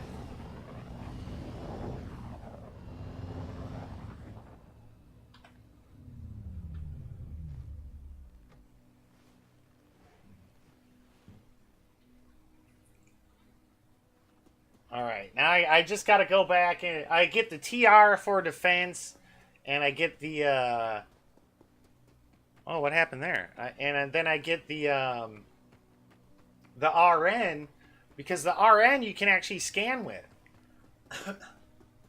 and plus it's black. It looks cool.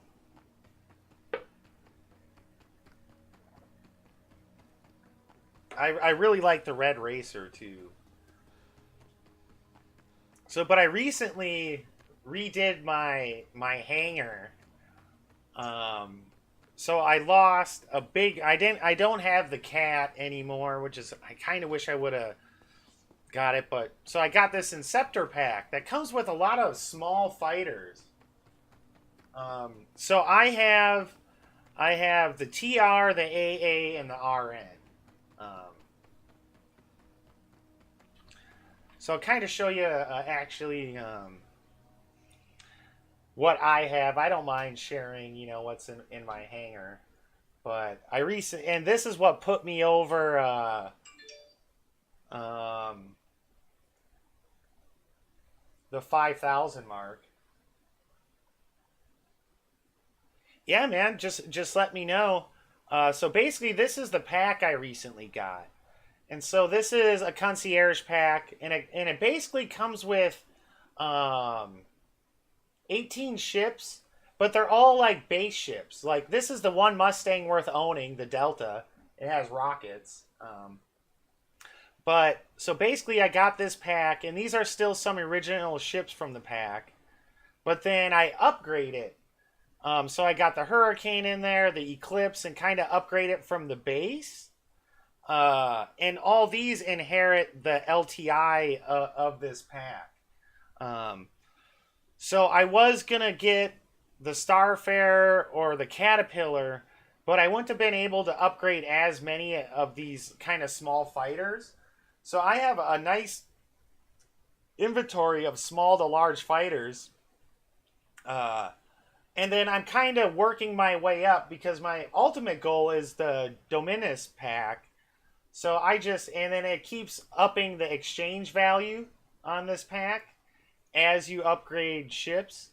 And then there's some ships in that Dominus pack that don't come with it. So I'm using like this standalone, which I just did some temporary upgrades to it. But this one's going to be the C2. So then that's a standalone because that doesn't come in many packs. And then I have... this is the Valkyrie, because the Valkyrie's not in a lot of packs, so I CCU'd it, so now my Valkyrie has LTI. And then I have 2 more LTI slots, and I forget what I was going to do with one. Oh, one of these is going to be the Star Runner, and then I forgot what I was going to do with this other one. just for the ones that don't come in the packs. And then, of course, I got the pride and joy of my fleet. And, oh, okay, so I still have that. And this will become something else. Because, you know, you don't really need LTI on ground vehicles. Yeah, so if we go to the third, and here it is. Boom. Standalone Drake Kraken. And 2 items, LTI. And pretty much anything over $1,000, CIG gives you LTI on. But this bad boy is like... And what I wanted to do was melt this and get it out of my buyback later so I could use that 1650 for something now. But I put a ticket in and they said, you know, certain limited ships you can't melt and then get out of your buyback. Because when you melt stuff, it all shows up here. And granted, you can only use store credit once, but so I reworked during the ship sale my buyback just off of $300. Like I would buy just to cover up to spend as least money as possible. Where's a good example? So say I got this 600i touring upgrade. So I bought the Aquila because the Aquila is always for sale to Origin. So at the time that I got this, had to pay $125, but then after 24 hours, I would melt it, and then I could get ships at the next day's sale and use store credit to buy the upgrades. So once a year, you can kind of get these upgrades and really work your buyback, but you have to remember to do it during the November ship sale. So here's an Aquila to Hercules. So I paid that $50, and then whatever ship I want to upgrade to the Aquila that I can get anytime.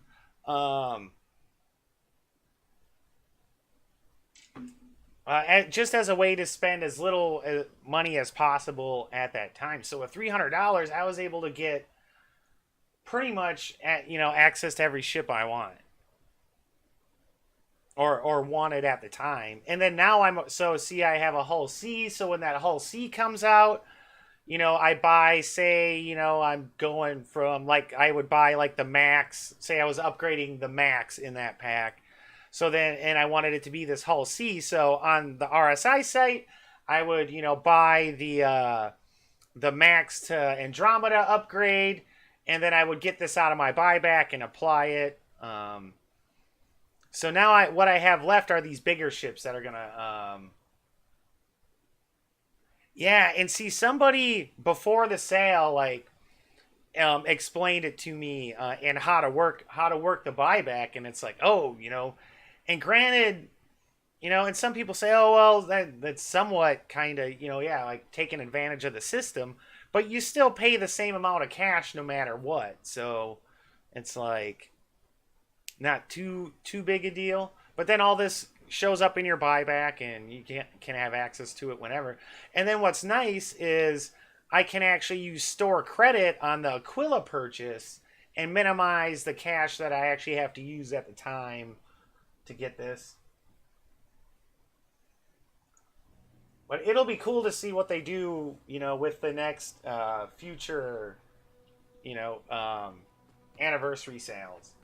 Like, I hope that for any ship that they release that's already modeled, kind of like what they did with the Valk, that's playable, that they do, like, a little expo on it to where you can go and they bring back the expo room, and you can go, you can check it out, you can sit in it, before you buy it.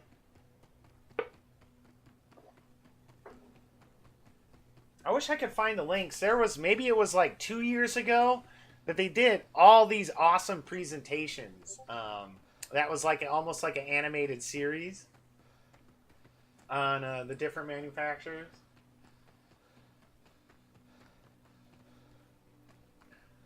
And then even with this extra stuff in my buyback, there's been twice where, somebody wanted to get a ship, and I know one was with the Warden, And I was like, hey, just cover the PayPal fees, and I'll invoice you. And then, I got it out of my buyback, and, they bought it for me, just for what I paid for. Because even with the gray market, I'll look to spend as little as possible. So I'll look for an upgrade when I want something off the gray market. So say, I wanted the Mercury Star Runner. I'd look for an upgrade from the most expensive ship that's closest to it. Because, what the hell is that? Because, of course, the gifted stuff doesn't go towards your concierge balance. But even like that Nox LTI pack in one of the Argos, I got off of, I believe I went to eBay, because I looked for the lowest price LTI slot I could find. And so I got both of those for $60 a piece, and their melt value was $35 and $40. So yeah, I paid, a $20 and $25 markup, but it's an LTI slot. I spent as little as possible. So when I upgrade that to like the C2, which I think is like $380, majority of that cost is going towards my concierge balance.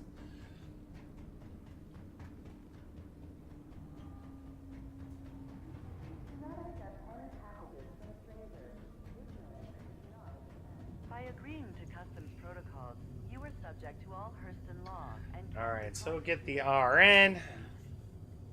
Could have just hopped in the buggy and tried Your to ship take has it been through. delivered to the following landing pad. Please review the latest Hurston laws before entry. Ignorance is not a viable defense, and infractions could result in fines or incarceration. Did it just say ignorance is not a viable defense? That's awesome. Real subtle lady.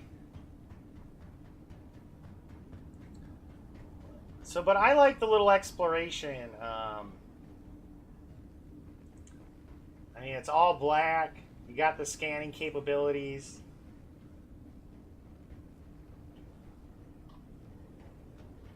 And I also like the base Cyclone because it's kind of like a pickup truck. You got the bed in the back, kind of. And it can hold one cargo unit.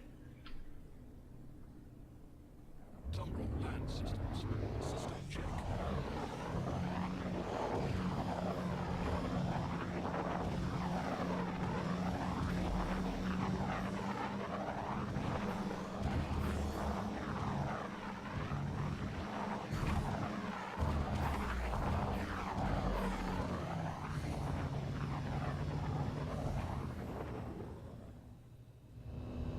Yeah, and that's what it is. It's like the gray market's there for if you don't have patience, basically. Like I have a Carrack to Prowler upgrade, and that was the one thing I wish I would have got was a Aquila to Prowler upgrade. Because there's a pack for, it's like $695, which I know is a lot, but it comes with the Carrack, the Terrapin, the RN, and one other ship, and it's such a value pack because the Terrapin is $220 and the Carrack is $400, and then you throw in an RN and a Dragonfly is what it comes. Yeah, and so that's the pack I actually had before I got this Inceptor pack. And the one for $14.95, I think, is even a better deal because you get the 600i exploring variant, you get the Carrack, you get the Aquila. Like, there's some good upgrade value there on the Aquila to something else that you want.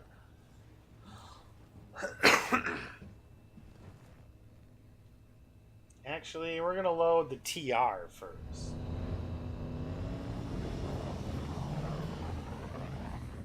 So make some room here.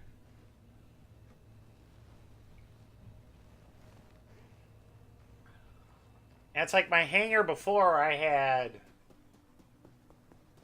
I only probably had like 8 ships, but I had the not the Starfarer, but the Cat, and a lot a lot of the bigger ships. So now I have a lot of the smaller ones for the time being. Oh,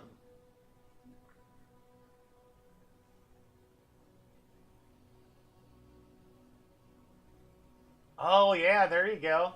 Oh, yeah, that's what it comes with is the DUR. Yeah, the DUR was in there. I gotta change my joystick switch, because one way the toggle is to turn the engines on, and then the other one is to get out of the seat, and I keep flipping it the wrong freaking way. So I need to move those to some separate switches. Land systems. System check.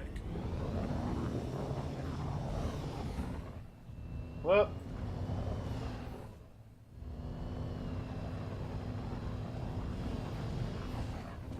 Ah! Damn it! Come on, flip. There's like this glitch spot at the top of the Valk. F fucking minus. Terminal land systems. System check.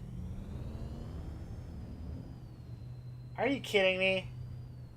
Right now? Power off. Are you kidding me right now? Oh my gosh. Oh my gosh. Terminal land systems. System check. And I know if I try to get out when it's on its side like this. Oh, son. All that effort, taking all this time fucking lollygagging around. Alright, well, hopefully we don't glitch through the planet.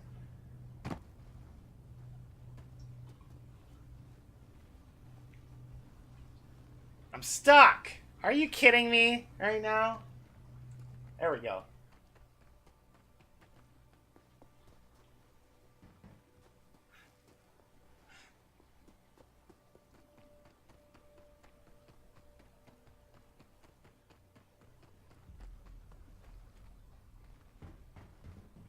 I don't know if I'm getting that back over.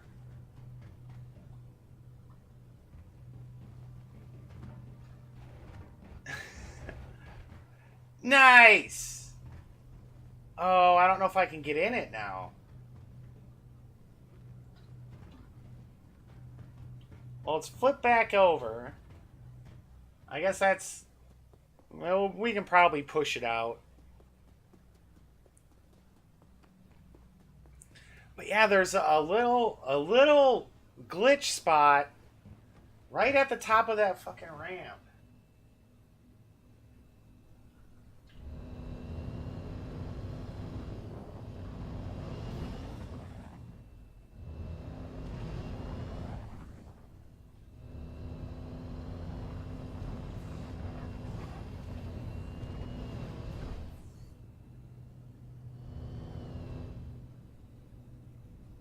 Alright, shut that down. Well, I don't know where I learned how to... Alright, we might be able to knock that one out. Since we're on Hurston, we'll kick the side doors open.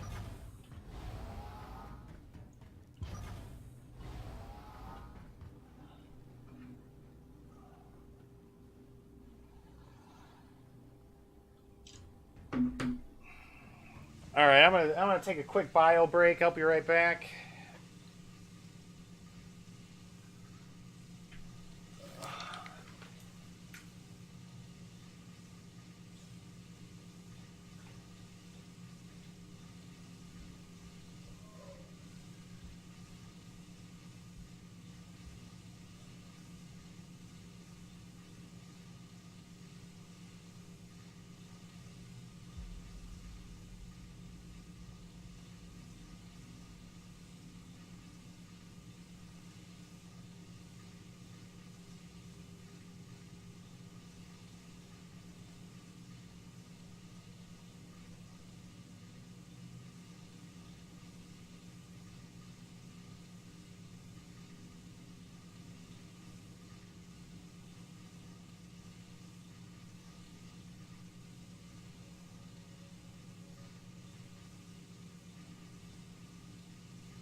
Alright, made it back.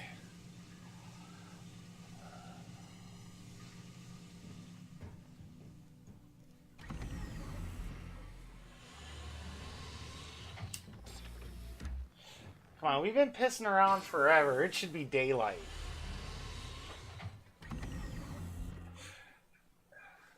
So there was one hillside I wanted to check out, and I can't find my piece of paper like I wrote a bunch of shit down on of some places that I found, and the screenshots are somewhere. I can't remember what date. Alright.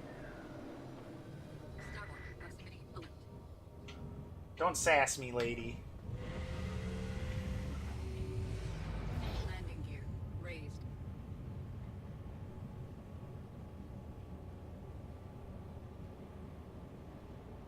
Alright, we got 97 fuel. So where's the Great Tower here? Alright, I want to say... Okay, it looks like we got the sun on the horizon. Possibly. Or does it just always look like that? No, because it's getting... Okay. So the sun's going to rise here.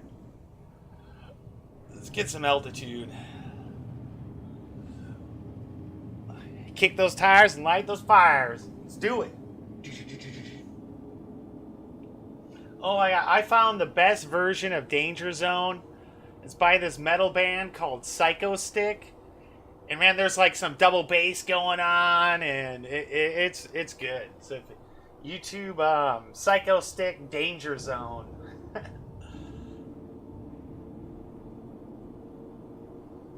And wasn't that like they talk about the Top Gun soundtrack being like one of the best of all time, because that Take My Breath Away song, was that Top Gun too?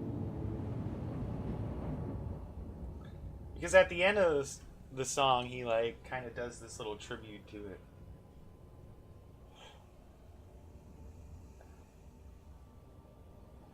So okay, so there's the tower. I want to say that was on the left.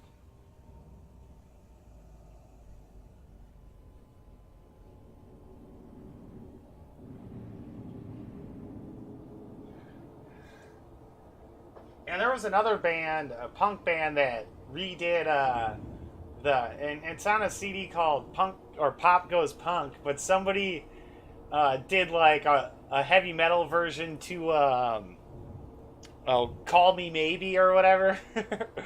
And that's actually really good too.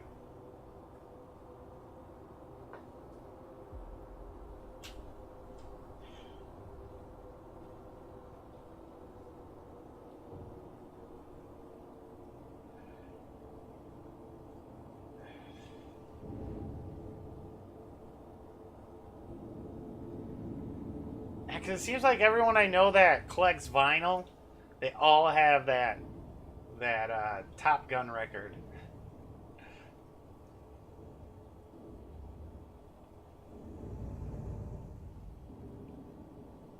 What is that? Okay, so this is just kind of the ruined area. That's just so tall. And the light doesn't work on the Velk. That's so dumb.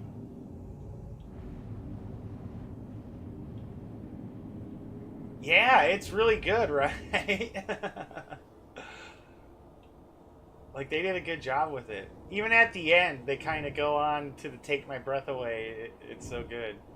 Talking about Val Kilmer and Tom Cruise in the locker in their underwear. I asphyxiate because you took my breath away.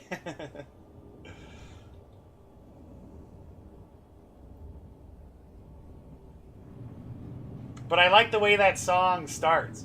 Kick those tires and light those fires. Let's do it. And then it gets into it.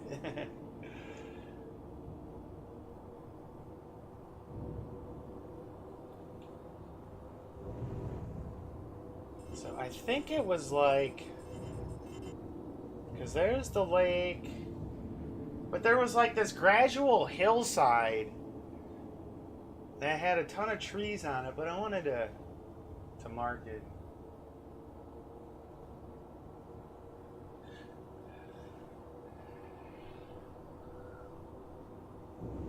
Because I thought I remember Rick's mentioning about doing like Hurston stuff or missions or ops like on the weekend. Because it would be nice if like once during the night we did throw in like a Montana or a Osama Llama. See, I actually haven't cruised like the banks of this lake. So take a little spin ski.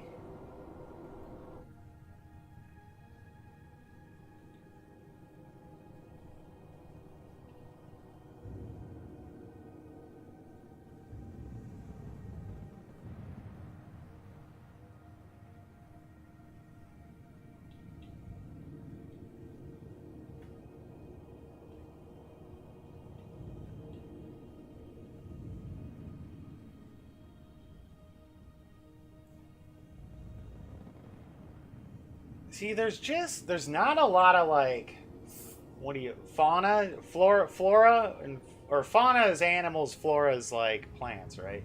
There's just not a lot of flora. Let's see now. Okay, those are rocks and not trees.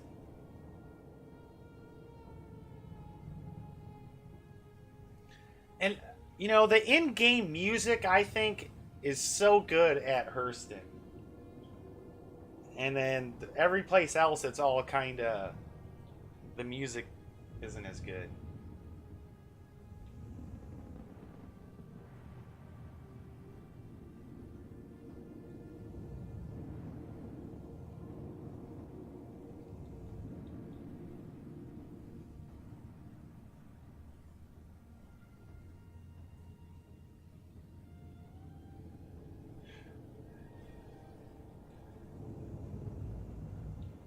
Come on, that sun needs to rise. Yeah, you know, that's a good point, too, because all the weapons testing. I know I went through and read all the stuff on the walls of Hurston, and it's really cool, because on that first floor, you go downstairs, and on the back, there's a timeline. So I know we talked, you know, they always mention they can't wait until nukes get in the game. Well, there's antimatter warheads in the game. And I'm wondering, or Hurston developed antimatter anyway, the antimatter warhead. And also on the timeline, it says the first antimatter factory. So which you think would be on Hurston somewhere, or in the Stanton system. So it'd be sweet when the game's release, yeah, that factory's there, but trying to get, you know, try to get the org's hands on some antimatter stuff, and just to test it out, you know, find out where the matadors are staying and just fucking bomb them. You know, I think, so this water must be totally contaminated, because I would think there would be some growth near the water, but I suppose if those Moab bombs, I bet, are not just normal bombs. Yeah. I bet that too.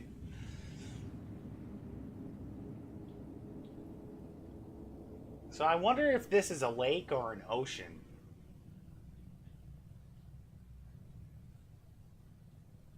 Check out these islands.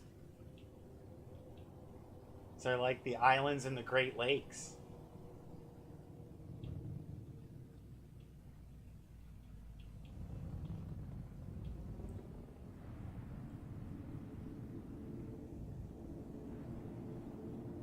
Nice little island. Come on, light. I just want it to get light out. It doesn't seem like it's getting any lighter at the moment. But it's like, that seems like it's on the horizon.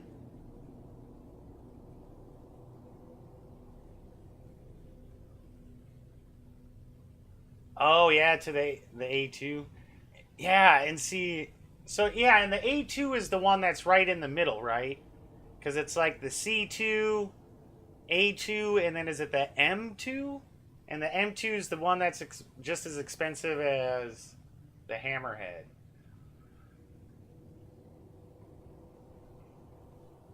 So I wish I would have got the other upgrades with the Hercules. Cause oh, okay, the A, so it must be C2, M2, and then the A2. Because the A2 is the big one that drops the bombs, right? The big... It looks like a giant pipe bomb that just, like, rolls out the side. It'd be cool if it was like a bunker buster. You know, just think if that was all napalm, there's a field of the enemy, you just drop that and fucking wipe them out. Like, I think some of the ground battles are going to be so epic with tanks.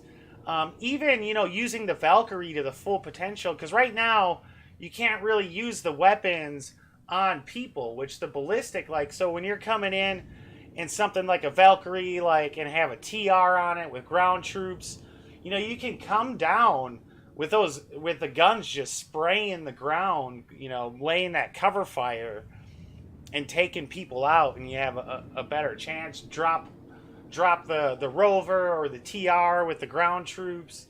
And I think once, you know, we have that server meshing where it's 100+ people, like, some of the ground battles are going to be epic, along with the air battles.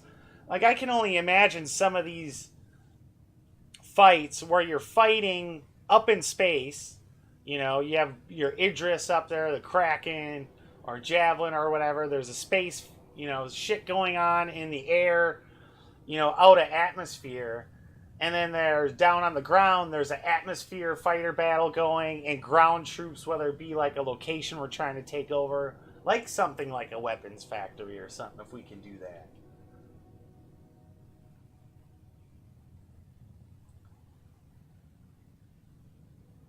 Okay, the A2 holds 2 Moabs and 4 cluster bomb packs at the same time. Okay. Oh shit, we're getting some light.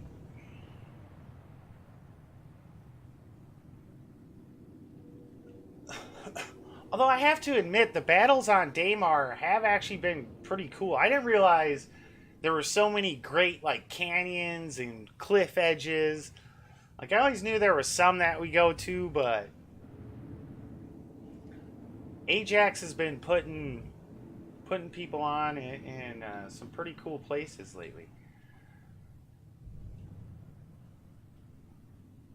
We're doing a lap around the lake. But not much of interesting things. A lot of rocks. A couple cool little, like, island peninsula areas. Oh yeah, we get the sunrise over the ocean. Oh, look at that. That actually looks pretty cool with the sun coming up. And that's what's cool about this game. Like, a lot of times, like, especially on the weekends, I just like taking time to fly around. I should have hopped in the Discord and seen if anybody else wanted to, but I wasn't sure how quickly I'd have to take off, because I do have an errand to run.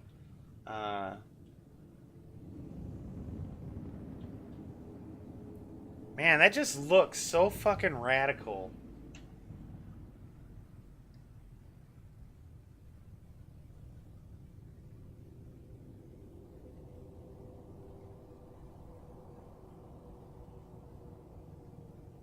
Get a nice screeny. And I play it at 1440 with everything on Ultra. So my screenshots wind up coming out really good. Okay, so here we got a group of islands.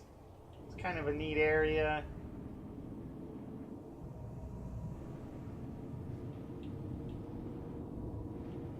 You know, it'd be cool if we could take prisoners, and then we could hold prisoners at these islands because they can't get off in the water because they die. So you just, like, leave, like, a rover here or something for them to sit in? Or, well, I guess you couldn't get a ship with its engines out. So they could have, like, a bed. But you just drop people on the island and then that's their prison.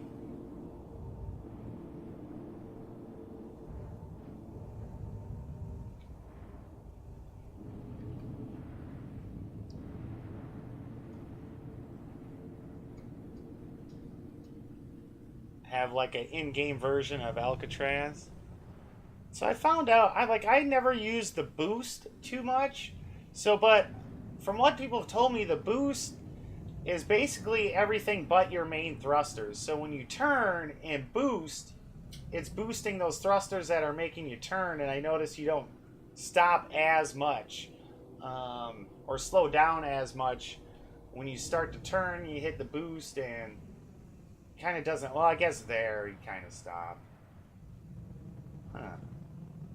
So I like this little bay and all the little islands, but once you get out of a ship, you can't really hop to them. So I'm gonna see what's up on this other side of the mountain. Oh, okay, Comstab. I mean, what switch did I make that? Because I know I made a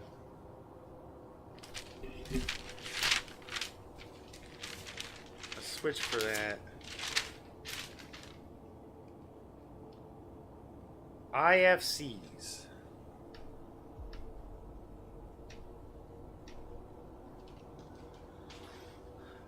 There we go. We're getting kind of low on... Man, the Valkyrie kind of burns a lot of fuel.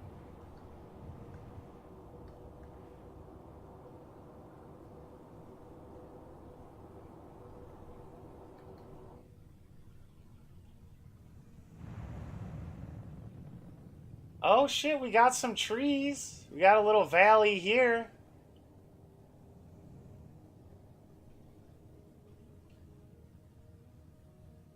Alright.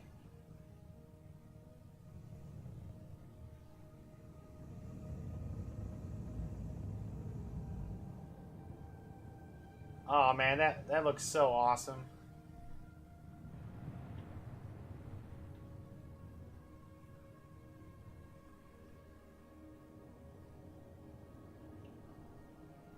So let's see, we have a nice little valley here. So let's go to the bottom of the valley. We'll take a flight up top and then we'll hop in a rover and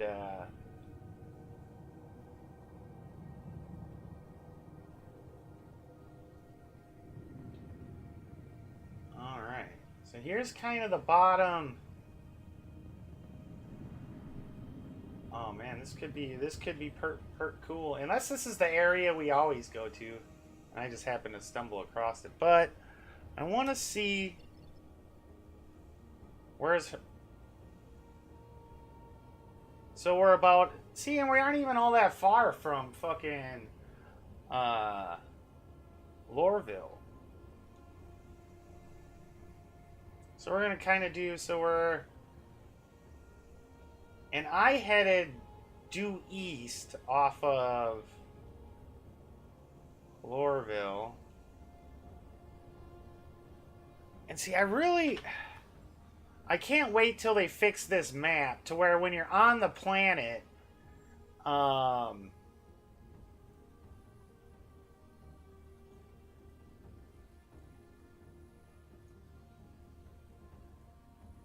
you know, it just gives you the planet map.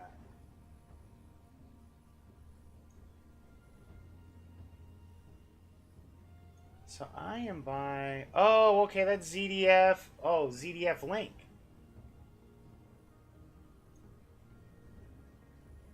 Why don't you find me, Link? But so where am I at, though? They need like a you are here. Oh, okay, I see. So I'm like right here. So yeah, that's... Southeast? I guess I can't really tell which way the tower... Because I use the tower as north, so then across the city is south.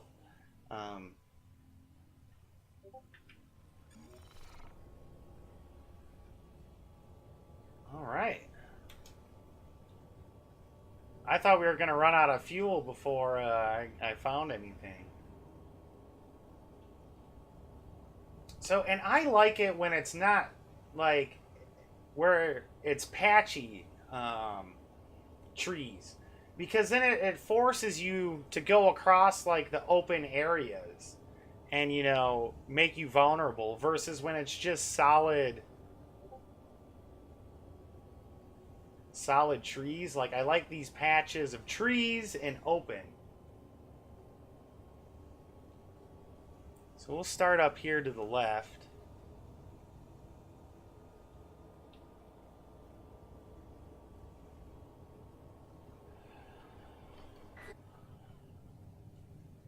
Oh, yeah.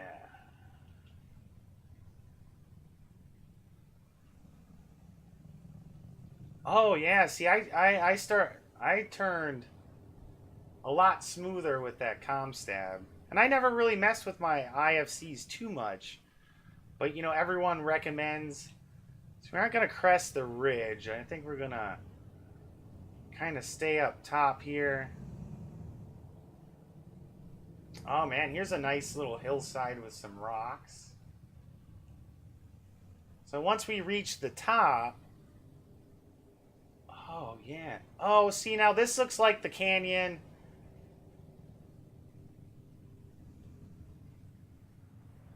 See, now areas like this are cool, because it gives, you know, the enemy team like 2 canyons to come up or down. Man, I'm digging this area. You know, I'd like to do, maybe tonight, if we can get enough people. There was this movie back in the day with Ice-T and Forrest Whitaker, I think, and it was called The Game. And it's basically Ice-T is going to kill himself while this guy saves him from getting hit by a semi. You know, takes him, say he's taking him like on a retreat to relax, and it turns out that they just kidnap like homeless people, drop them on this island and hunt them. So I think it would be cool doing like a manhunt like that, like limit the area, drop 1 to 3 guys off that try to have to get to somewhere, and maybe put some cyclones scattered out that they have to get in the cyclones and then get off to a ship and get out while the other guys hunt them. And you could do something like going as far as like where it's so lopsided that when the hunting team somebody kills, gets killed, they can't like report the contact. They just have to report they like went down or something, just to give it more even of a playing field. So this way is really patchy with open areas. But I think on the other side of that ridge to the left, that maybe a little better.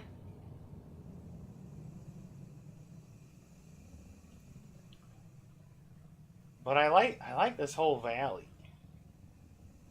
But it is, I don't know if it's a little too patchy.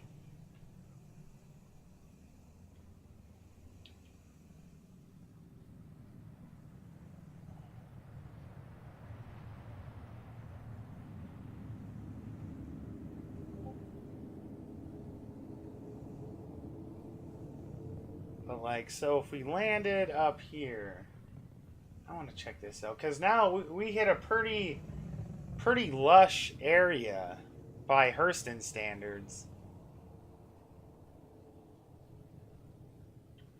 So I think I may... Let's park up here, because I want to see what the distance is down to the water. Check out the terrain. So I honestly think when we make the trip to Hurston, and then, yeah, you know, we have that 10 minutes or so. But I think it's good for, like, the stream, and this is my opinion. I'm not a professional streamer by any means, but it seems like that's when you can interact with chat and shit, when you're a little more on those long jumps. Actually, there's a little grassy knoll over here. Kind of digging this little spot right here.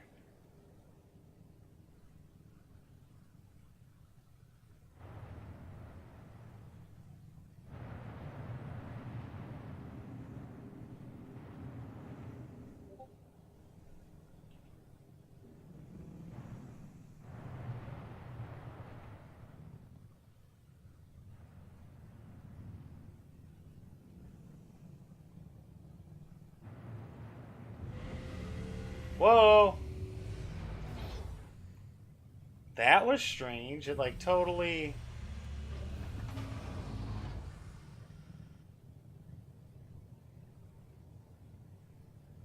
Yeah, I think I need a new motherboard because some of my peripherals have like stopped working, and I switched USB ports, and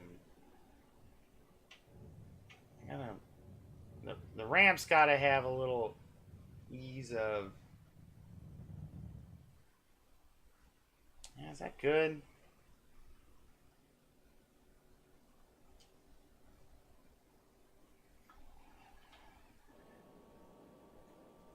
Whoa, and I hate that for some reason the key binding for open exterior and close exterior and lock and unlock don't work anymore. Alright. Didn't use up all our fuel. Yeah, you know, and with these I think it'd be good for a battle where it does have the patches of trees, that it'd be good for like a battle where we were actually, you know, using ground vehicles. Because it does take a little bit longer to set up, but if we have people designated to get ground vehicles as soon as they spawn into the server just to take off and go and get them, you know, I think it's more than doable, because I really like the added dynamic of, you know, the ground vehicles.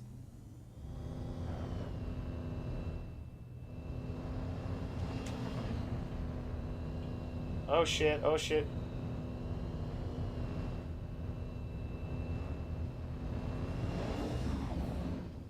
No!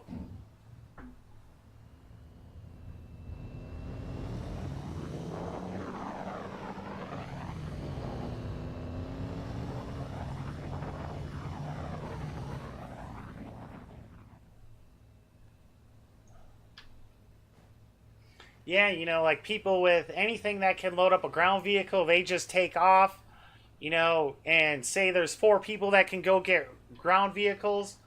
Well, then you have 2 and 2 on each team, and you know, you just do a party invite for whoever who took off, so they don't need to be at strut A. Because I really like, there was one battle where we went and got some ground vehicles, and we got 2 TRs, and I think it was a battle on Yala maybe. But granted, Samsat got blown up right away by air support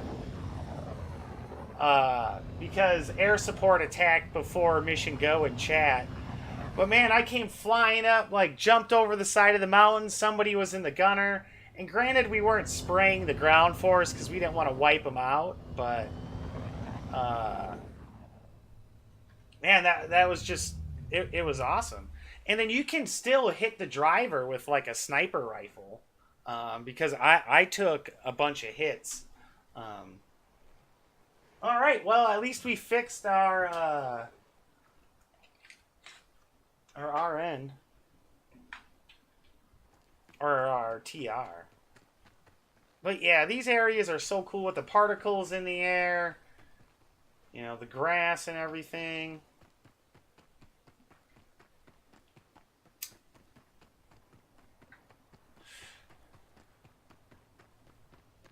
But yeah, in this area, the ground vehicle, it'd be awesome. Popping in and out of, like, you know, you're getting ready to make a move across the field, load people up on the trim drill, and just book it.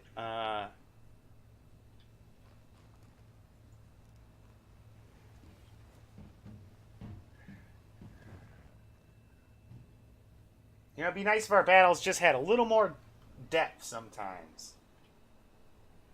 Alright. Let's go have some fun.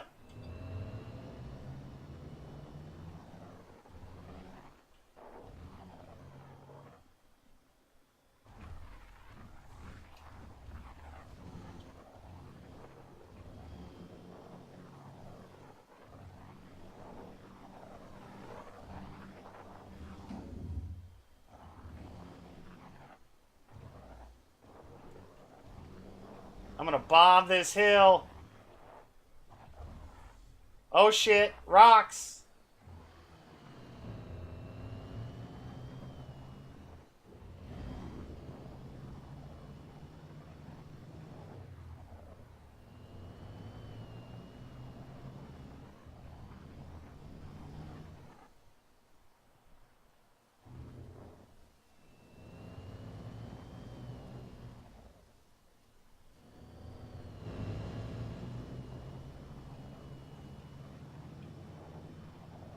But yeah, like right here you'd have this open field to like make your way across. Try not to get spotted by the enemy.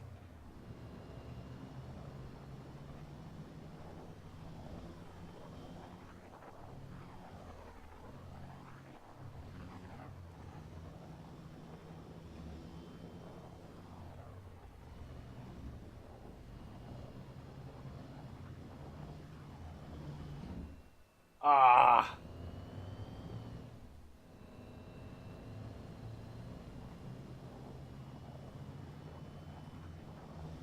The backdrop for this battle would be pretty epic. Ooh.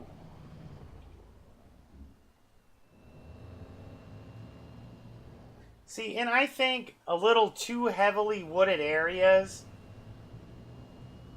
I don't know, it's almost too much cover, especially for the Montana Dave, because you can crouch in a bush and not be fine, and not be found. Like, there's been times I know people have stepped right by Canadian, and he was just tucked in a bush.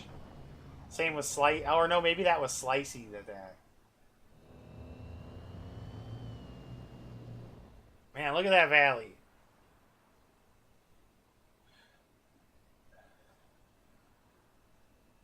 Yeah, you know, there's a lot of little spots. And I'm totally jumping this. If I can. Oh, hell yeah! Uh-oh. Uh-oh. Brakes, brakes, brakes. Ah! Why'd he get out?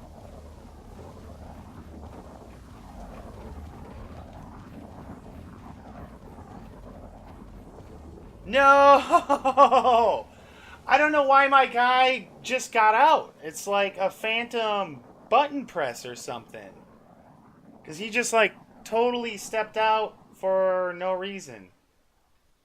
Oh my god, how far is that away? 2,000? No, this thing's got to flip. No!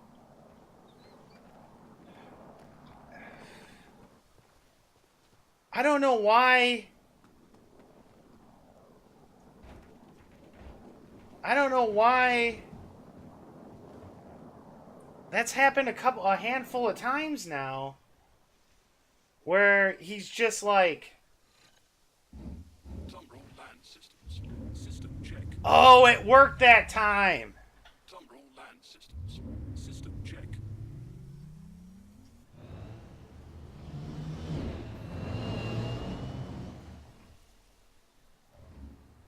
Nice, nice.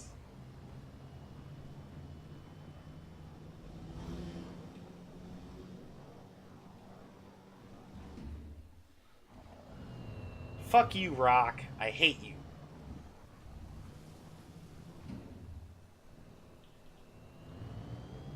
You know, I'll get in these...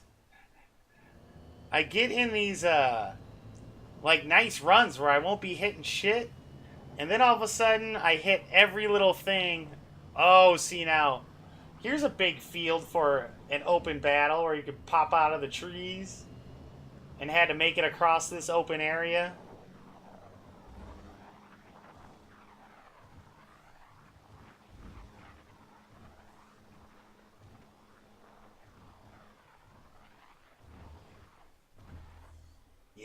Now we're cooking with gas.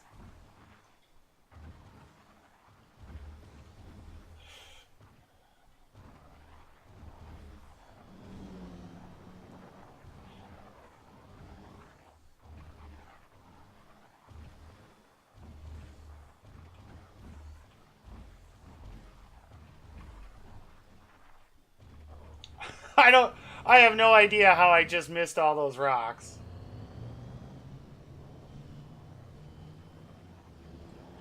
And you know, a lot of people complain about the rocks, but you know, I don't think you should just be able to go tearing ass across, you know, an open area because it's not really realistic. Like you even, I mean, unless you're on like a trail or a road. Oh, and here we are. We made it to the wasteland.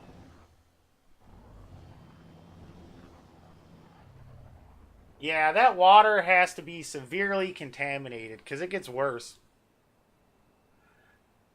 Alright, so we made it all the way to the bottom. So let's hop in here. Wow. So that's like 5,000 meters of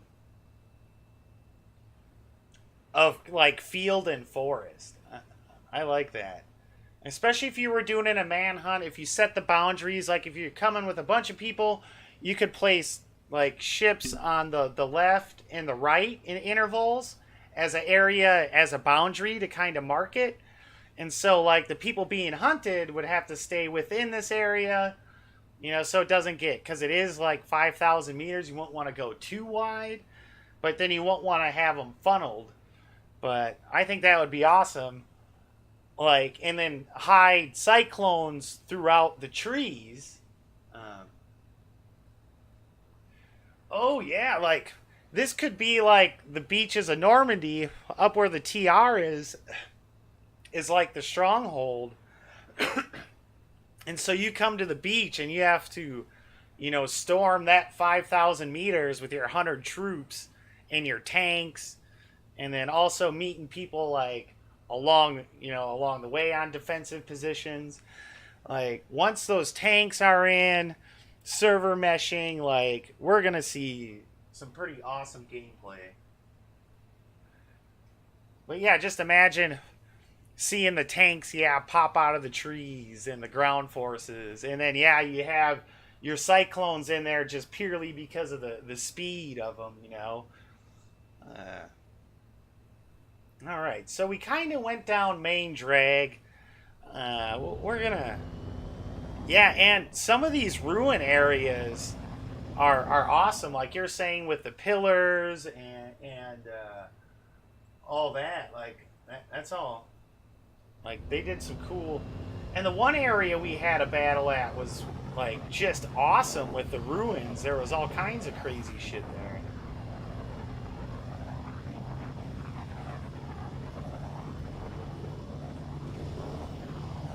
What did I make the scanning? Was that this switch?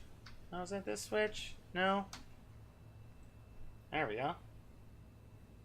I did something now.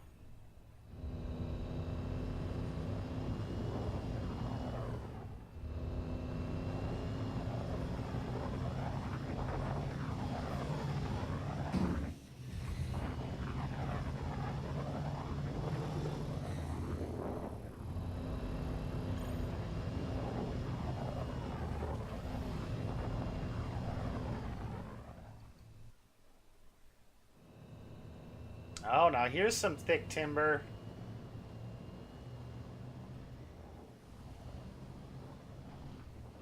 What was my light?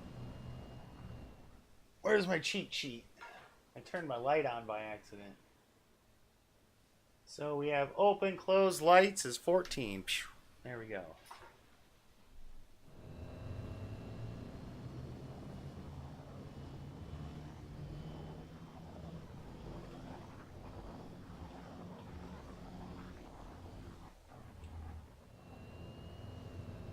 Man, there's a ton of forest so we're gonna go check out this valley.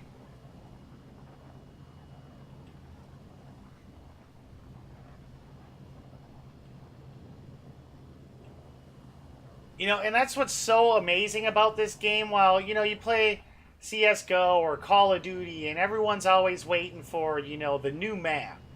What I like about this game is like, yeah, we can do this exploring and we have whatever it is, you know, 10 moons, one planet to choose our own map. We make our own maps, like, and that's the coolest thing about it. You know, you get bored one area.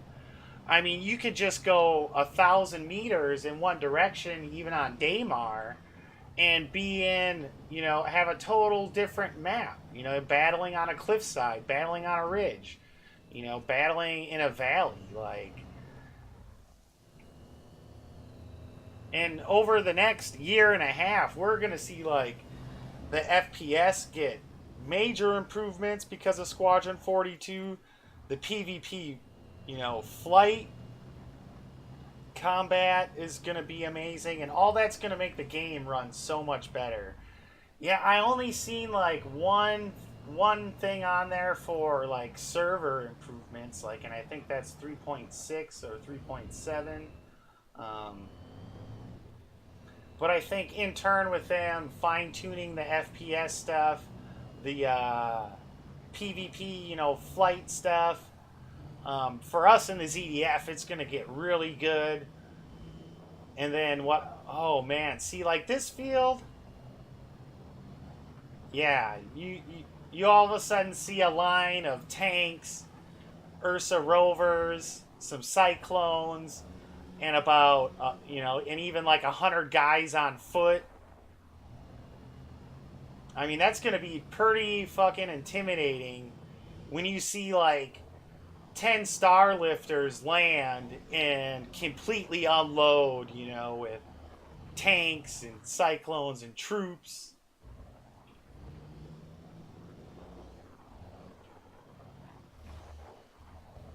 You know, and from the sounds of it, we're going to have things like heavy artillery. Hey, Insta Shinobi 07s. Just found this wooded area on Hurston. And it's a big wooded area. So, going to have to try. So here, I think in about an hour, I got to head out and run some errands. But I'm going to get back on later and see if I can get back to this area. Because that's the key, being able to get back to... Ooh, were we getting something on the scanners?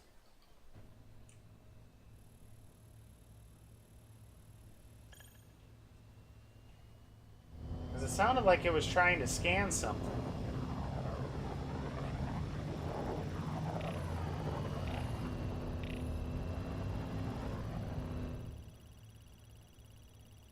So it's picking up a jump point. It's kind of cool.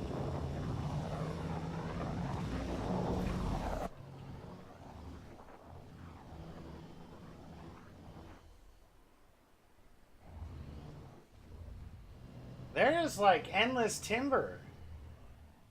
Yeah, yep. You know, some like weekend locations.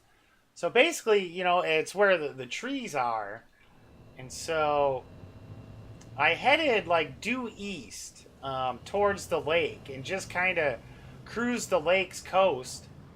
And I know this is where, I think this is exactly where we go, but I had never explored this area and seen, you know, how big it is. But like doing a manhunt mission would be like, I think just awesome. Where, you know, there's 1 to 3 guys that we have to hunt down within a certain area. You know, we'll kind of set the area, drop some cyclones scattered throughout the woods. Yeah, I totally agree with you. And I think those location pins will come once we have persistence. Because, like, I used to play a lot of Space Engineers, and that's what I loved about that game, was I could just... It was so easy to place a marker. You know, to where you found certain resources on a meteor or on the planet. And I guess now, it's kind of making us better navigators because we have to triangulate, you know, our locations right now. Which is a good and a bad thing. Bad because we can't easily mark these locations for ops, but good because we'll be good at fucking searching and destroying people. Because we'll know how to get to certain areas or... Wow, this area is huge. At least as far as the trees. And I think this is like the only area... I mean, look at this, there's just more. Now, I think we're pretty far... Okay, we aren't too far off the lake. But I'm kind of... I want to see... Yeah, be good at certain... Which, you know, in 2949, you know, we shouldn't be navigating like that, but... I'm no time traveler, I guess.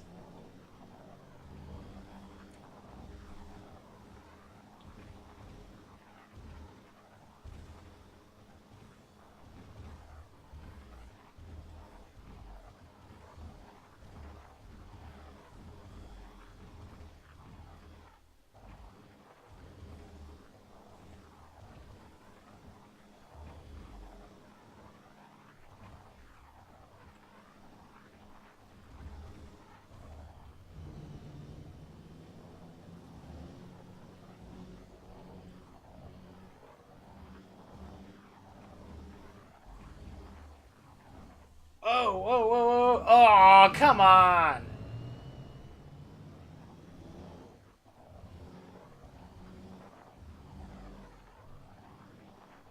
Holy crap, I can see...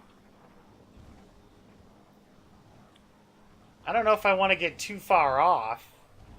Because if I damage my ship, or my, cyclone too much... Let's see it. Let's hop back into here. Holy shit, we're almost 10,000 meters off from the Valken, the other cyclone. Ooh, we're getting a box straight ahead. Let's go check that out.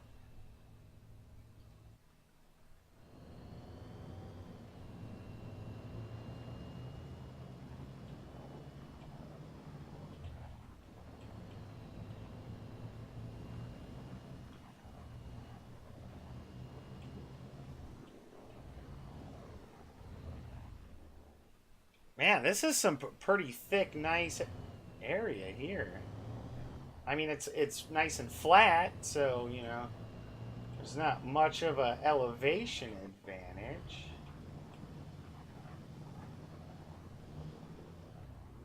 Alright, let's hop back in here. Where were we getting that hit?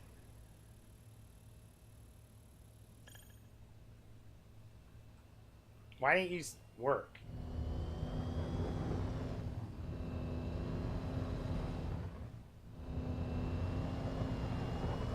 Could have swore we got a hit on something. Yeah, that's what I'm saying. You know, meet up here, chill, set up the volleyball net, get the grills going. So there's that over there. Man, this is a really cool area. I'm kind of digging this. Just as far as a flat battle place. But the timber is a little thicker here. But I really like the patchy timber with the fields. That's like my favorite setup, especially if it's in an area that forces you to risk leaving the cover of the woods, you know, to make your way through to get where you got to get to. Well, yeah, so this is just a nice Saturday drive.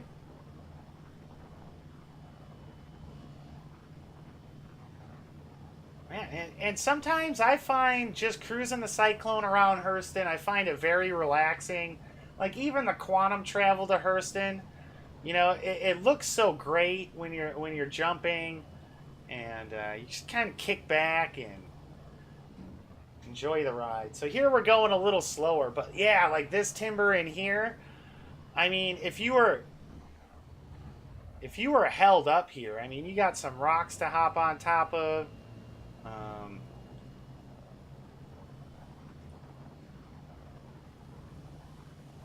Man, and the Montana Dave missions, or Montana Joe, whatever the hell we're calling him, Montana Dave, are just so much fun. Like, I love it when all the ground troops hop off and we're in the timber, you know, getting ready to go. It just, you know, it adds more and more of a dynamic than, you know, just the rocks. Although I've been enjoying the battles we've been doing on Selin, just because of the geysers they have there. But the rock formations, like the rock formation to my right, I like the rocks on Selin. Just because they seem to be almost like a volcano rock, you know, and how they're shaped, and it just seems like you get a lot of little good cover positions on those. Dude, this is a huge wooded area. You know, this reminds me of, like, I got a few buddies in Wisconsin with side-by-sides. It's like you load up your side-by-side and just go cruising through the woods. Ooh, here we have a nice grassy area. She gets back open again.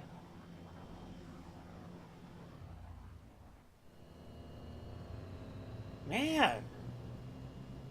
You know, I went from, like, not being able to find any woods at all to an abundance. So, but I want to say that this area is the only area that has woods on the entire planet of Hurston. Now, I wanted to go to the other side of Lorville, or opposite, or the other side of Hurston from Lorville, so that when Hurston's in the dark, or Lorville's in the dark, that we know another wooded area. But that's going to take some, like, serious exploration, because I know, like, John Wolfe and a couple other guys one day just went and stopped at every area to try to find woods. And I think the search area is going to have to be expanded a lot larger, looking for woods on the other side of Hurston, if there even is any. Oh,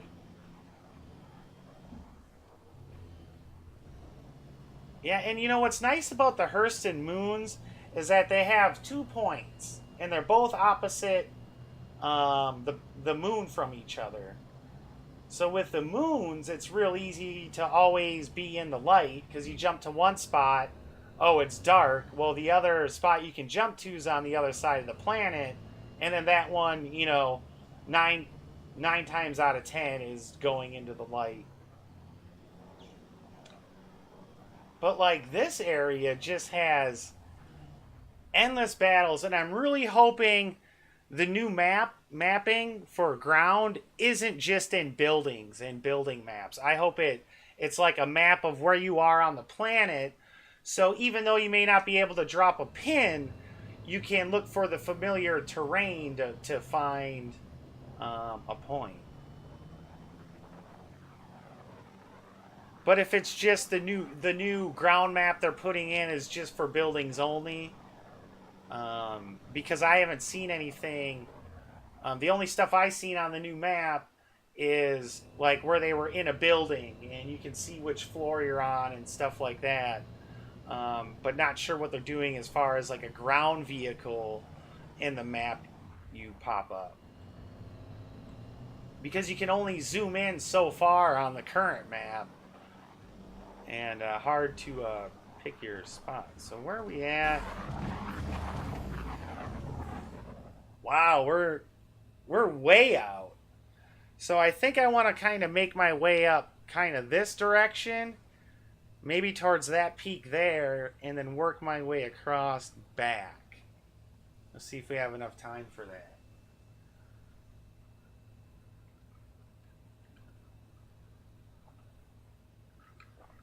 But the woods definitely got really thick over here. I think this is a better match of open versus open and, you know, your thick cover.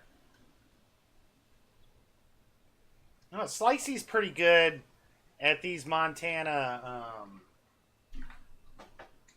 Dave missions. He always seems to be able to hide real well.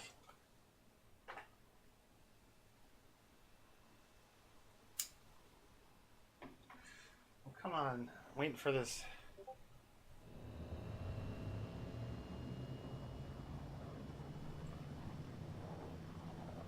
Well, shit, man. I kind of want to... We're going to go... I mean, I guess it's kind of endless. But I think I'm going to go straight.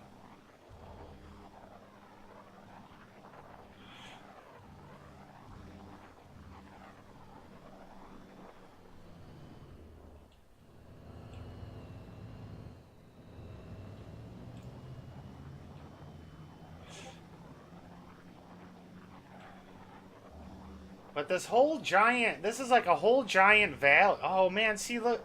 Look at this shit over here. Like, okay, I'm going off yonder to that mountain. Because that's the highest peak, and it looks like I can see some green highlights there.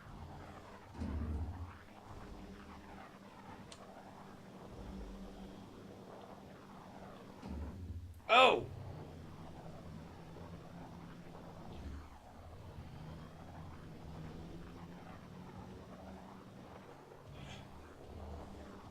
Oh!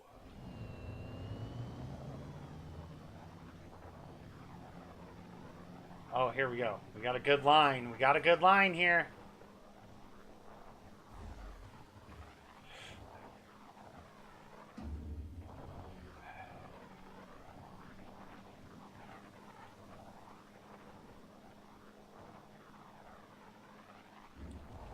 Oh!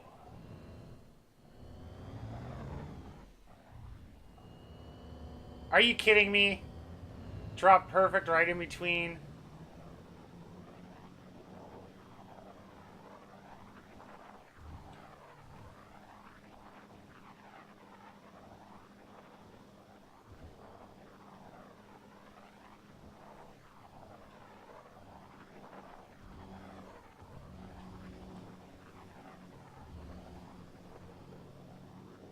Because I definitely like the forest on the mountainside. Like where we have been doing the Montana Daves, which I have no idea how to get to that spot. But I think it's in a similar area.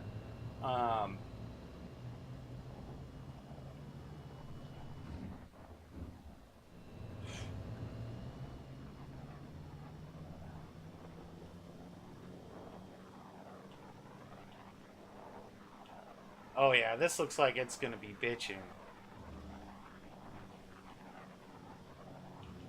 Oh, don't roll, don't roll.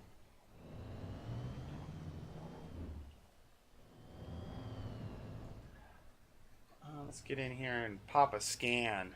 Is that my scan switch? No, that's the IFCs, that's the lights. There we go, that's the scan switch.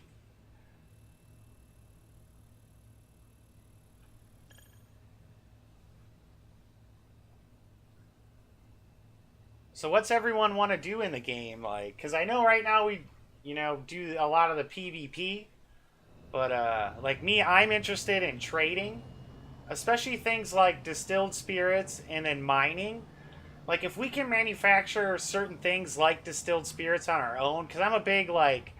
I like things that start from a cost of nothing besides the equipment. Like, a heavy scale mining. Like, because you're essentially getting that stuff for free, taking it out of the ground once you have the equipment. So it's something about, I don't know, getting something from nothing versus like trading. You gotta front all that cash and then try to make a profit. But I like the manufacturing or mining.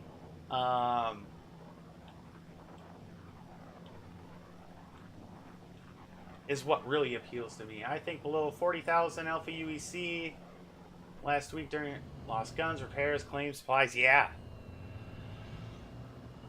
I mean, you wind up losing a lot.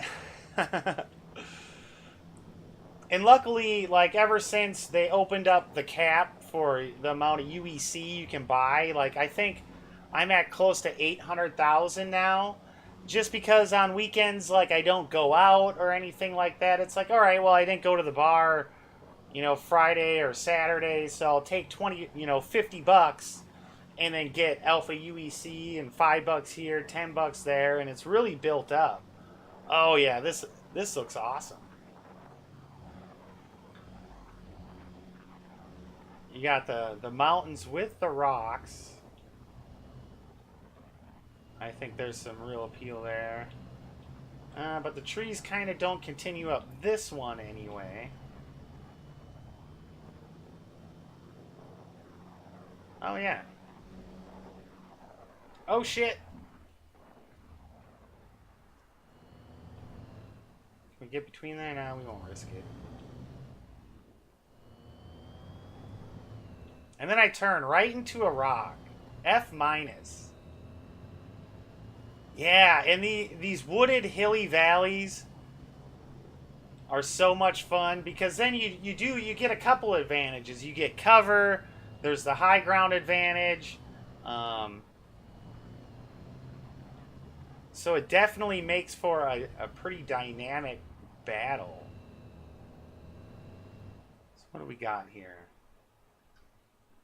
I like that. And we're going to hit that mountain there. Because look at that. There's that steep valley running up the left side there.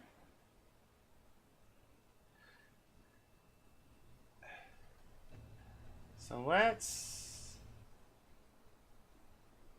get the camera set back here.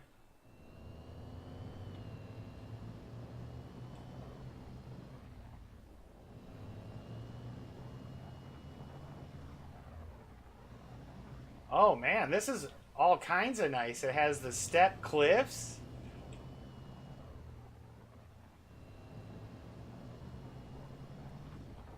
I'm kind of digging this.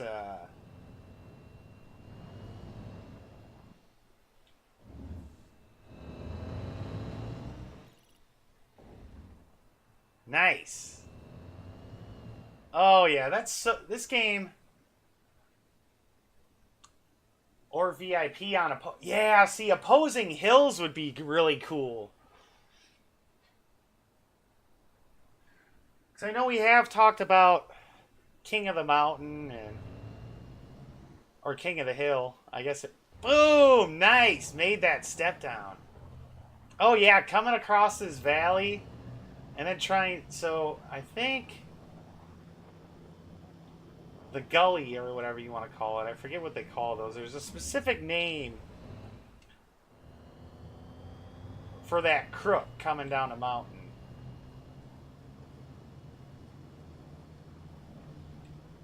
Ah! Killing me with these rocks all of a sudden. I was doing a pretty good job earlier of avoiding them.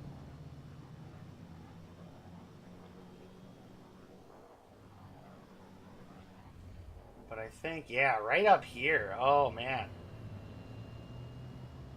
This is a bitchin' cliffside. Oh, my God. Look at that. Up that way. Up to the left, there was some nice rocks, but... Where do we want to do our hill climb? I think here to the right.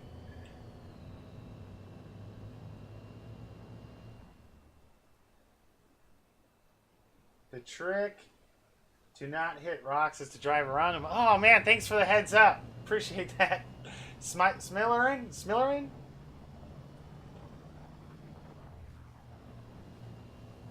But yeah, you could come right down sneaking up this valley.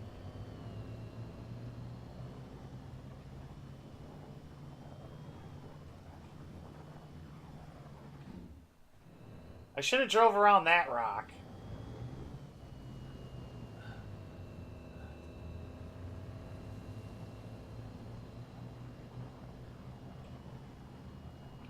So we'll just put her in 4 low. Not sure why it's going in reverse. Holy shit. We're gonna regret this, I have a feeling.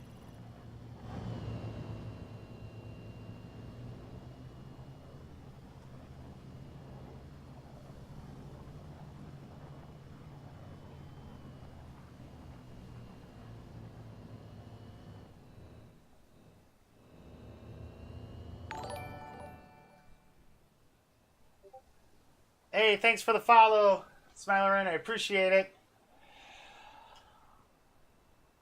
Nice view over the valley. It's a good spot to have lunch.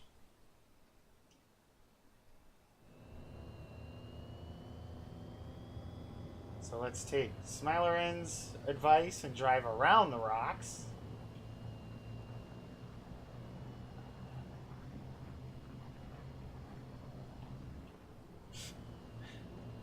F- on that one. Alright, so at the top of this hill, not anything too special, but coming up the sides, I think it's where... Oh, I gotta adjust my camera.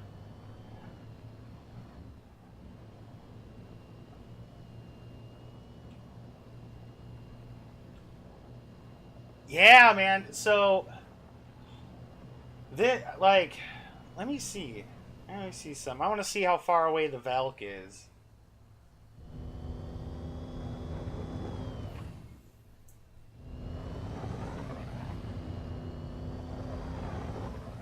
Holy shit. So this is, so far,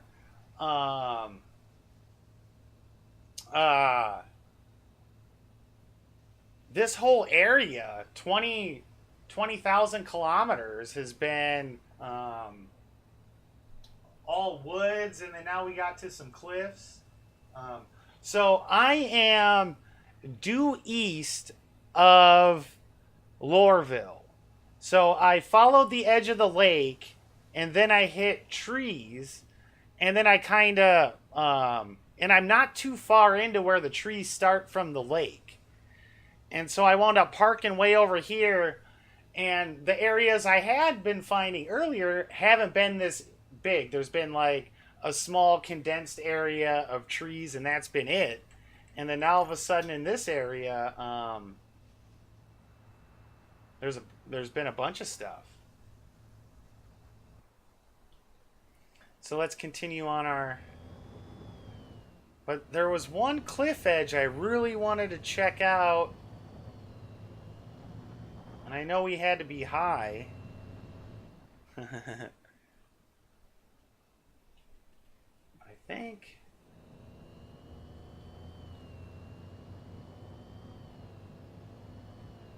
Oh man, see, this little range would be awesome to battle on, because there's a bunch of these gullies coming up with tree cover, even like through the mountaintop.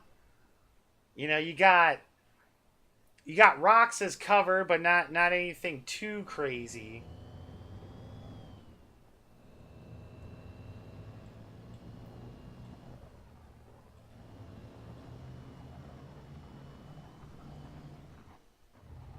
Oh man. This thing here? Let's hop out and stretch our legs. Whoa! Oh. I was like, no way that just bugged out.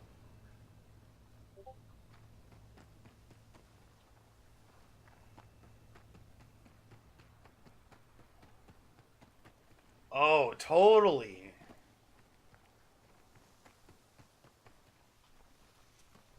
Yeah, this is a pretty cool area. And then anyone who's in party, I don't know if anyone's still in server. Well, they're more than welcome to fly down and check it out. I may have switched servers. And I was gonna hop in the Discord and stuff, but I was waiting for a call because I gotta run somewhere when I get a call, and I wasn't sure how long I'd be on for. And here, been on for quite a while. But I'm gonna take a quick bio break. Enjoy the sounds of the Forest of Hurston.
to it.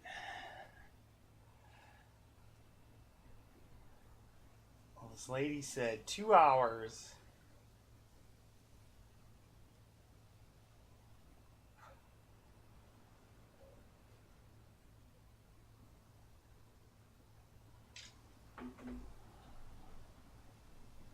Oh, I thought I was in the rover. I'm like, why am I not going forward? I like, and I'm just a huge fan of the Cyclone. Well, Star Citizen, it amazes me so much. Like, I used to like Arma 3 quite a bit, just because you had the dynamic of all the ground vehicles that they give you in that, and the airships and stuff, or well, helicopters and all that. And I mean, like, some of our battles are so amazing. You have ships flying over every now and then. We get the ground vehicle in there, and it's just like there's the potential for so much depth with the battles, as far as what you're fighting with. And then it's kind of getting into where you have infantry and snipers, and because now it's like when we're getting teams together, it's like, all right, who's sniping, who has an LMG, and getting those people in the right positions. And every fight we're getting better. Every battle we do, we're getting better and better at our organizing. Our fighters, our troops.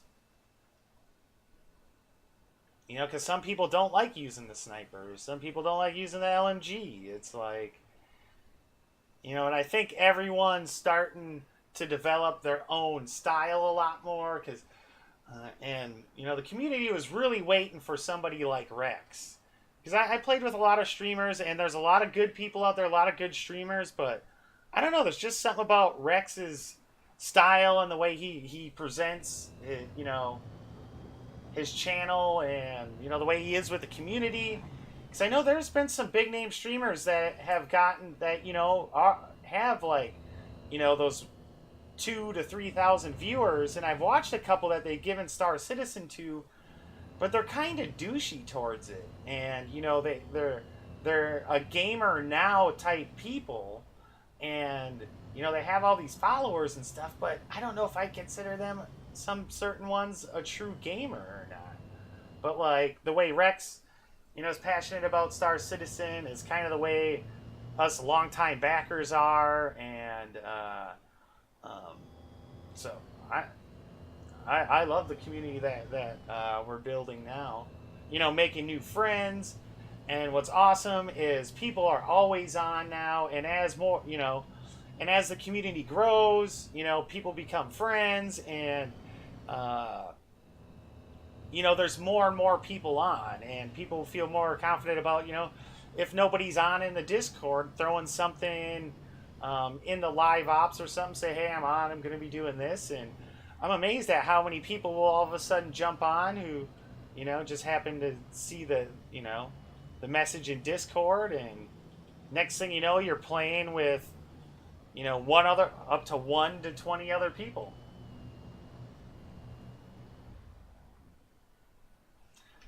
Because the one thing I didn't like about Elite is it just seemed like such a lonely game. Like, if you weren't doing the community missions, for me, like, I didn't run into too many people unless it was people that were specifically checking, like, high-end trade routes and mining just to blow people up. Because even, like, the long-time people who've been playing Elite, like, I talked to some people, and they're like, yeah, I just get on Elite nowadays just to go and kill people, and so that's what I'm hoping for Star Citizen, is it doesn't turn into that, like, lonely game. But the verse is going to be huge, but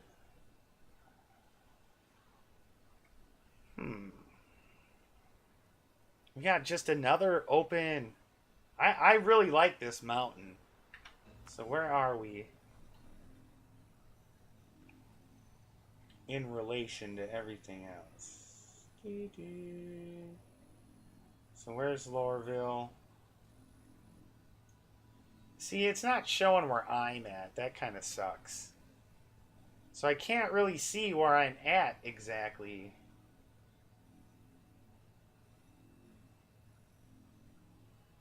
Stupid, stupid, stupid. Alright, Daylock, it was good chatting with you. I'll talk to you later. I know I should be hopping off here for an hour or two and run some errands and, yeah, grab some food.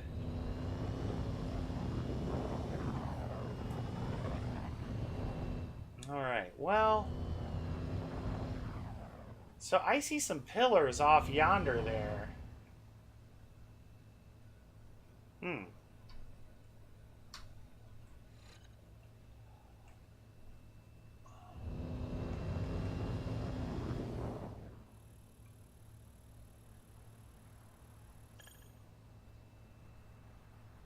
Yeah, I'm gonna go check that area out.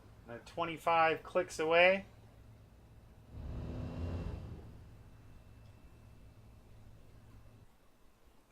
I think...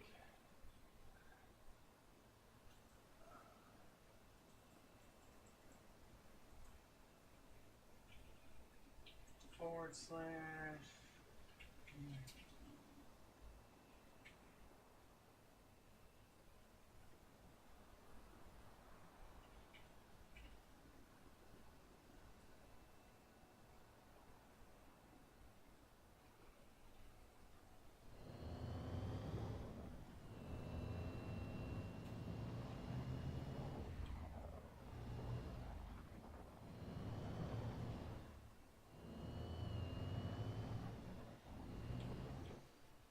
We're gonna clear it?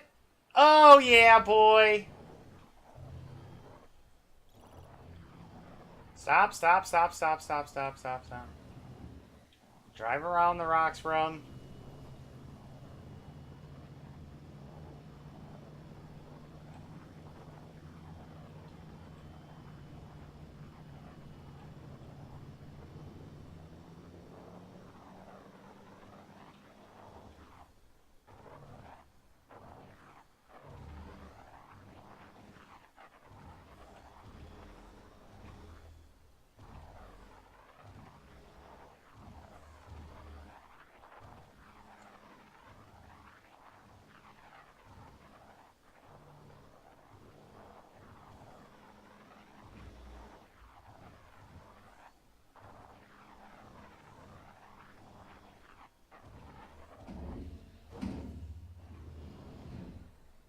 Well, didn't drive around that rock very well.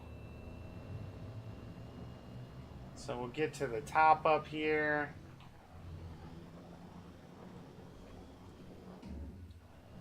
I saw those. I saw those and didn't even steer around them.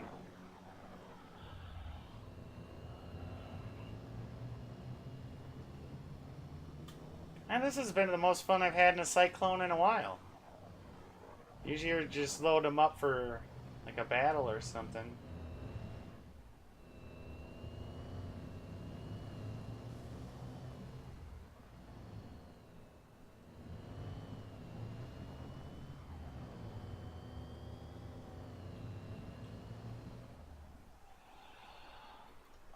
Alright. So I think the way we actually wanted to go was this way?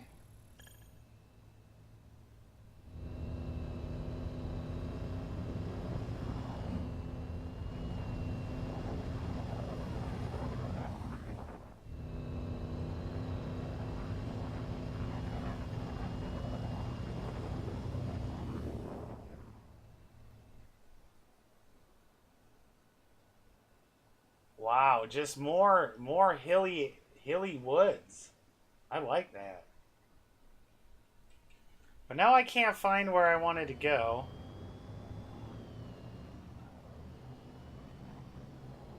Oh, nice. Yeah.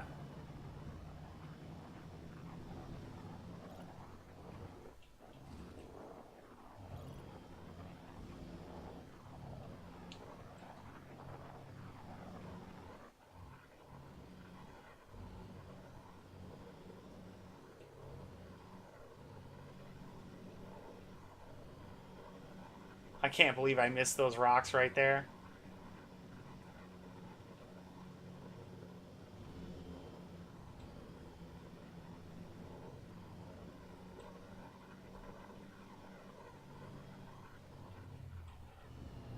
Oh, so we've reached... Holy crap, this area is freaking awesome.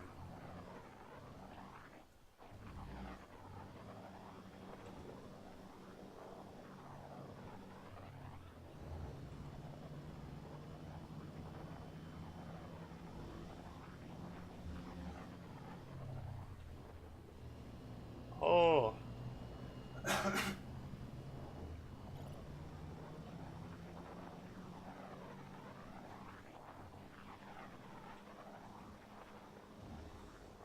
Some shit went down here.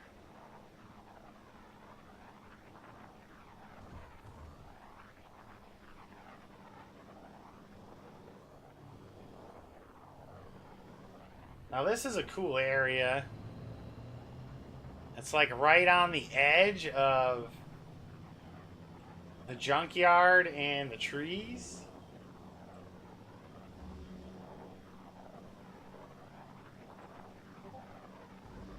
Wow.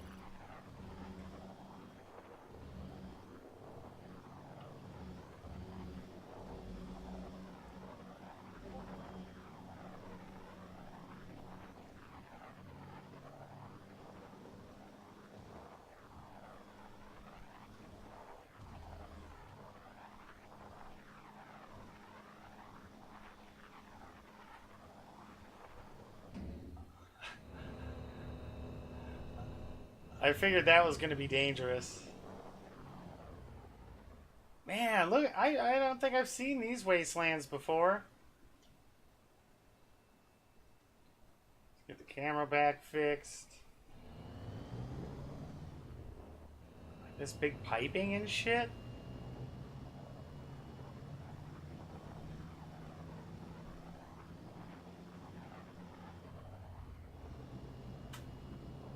That sorry ass tree.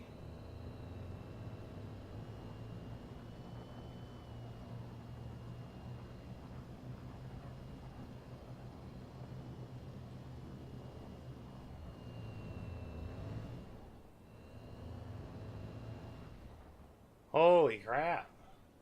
Look at that.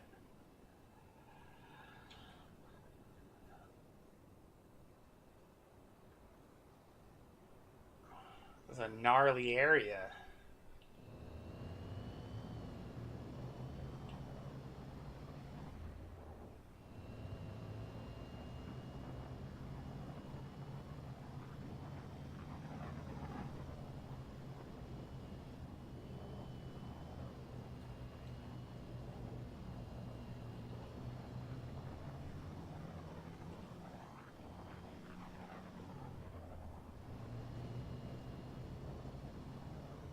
Probably should have the bag on.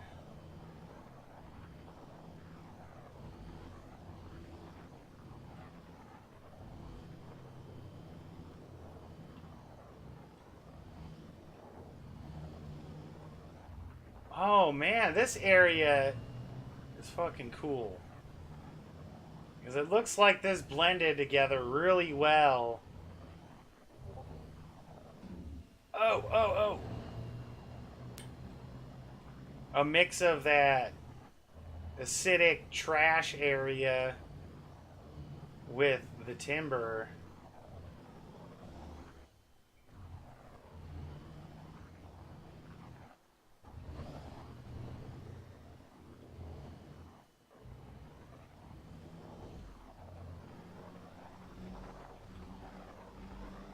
And we still have more timber.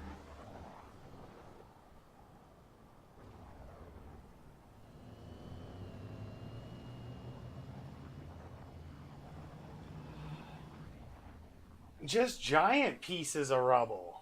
That's fucking awesome.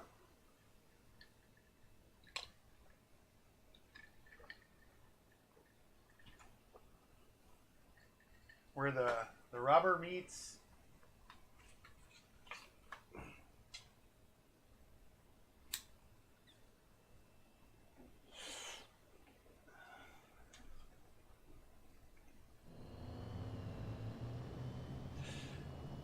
So yeah, and then I've been thinking of some emote ideas, because I'm not sure once you get affiliate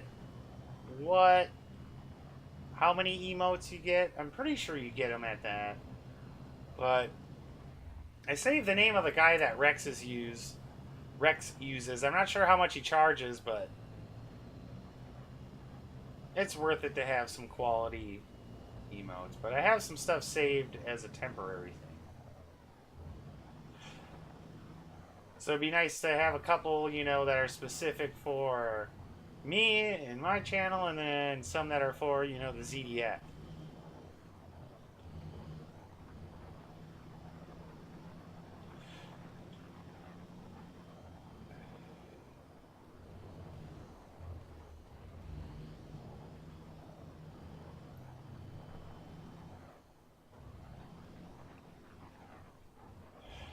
Oh man, being a part of the ZDF community, I feel truly fortunate. And I think there's a lot of cool people, and there's a lot of cool people playing for the game, or playing the game, but waiting for someone like a Rexzilla to bring us all together. And I think Rex has definitely done that. That's why I contribute to Tier 3 subscription and drop bits, and I'm gonna start contributing to like the giveaways and stuff. Like last night was awesome, because yeah, I won again. But also, like, it seemed like everybody who won is somebody who plays quite a bit. We're gonna go around this area, because I don't think driving through it, well, we haven't driven through a ruin area. So we'll see what we can get, but I don't know. I think we were all just waiting for someone like Rexzilla to come along, bring us all together.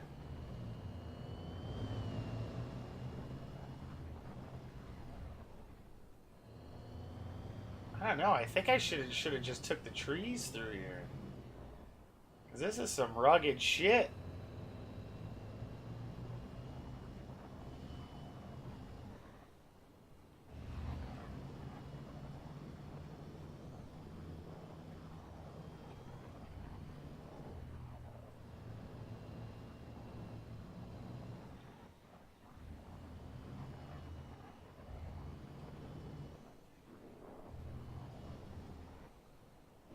Fuck, do a battle through here?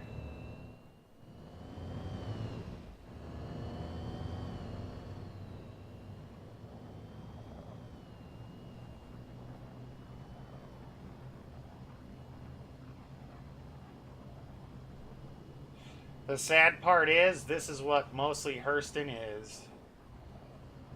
Just a dead wasteland. We seem to be making our way.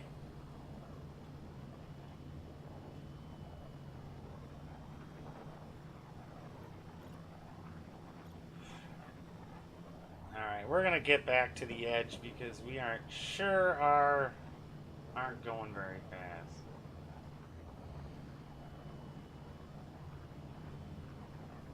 It's just heaps of shit.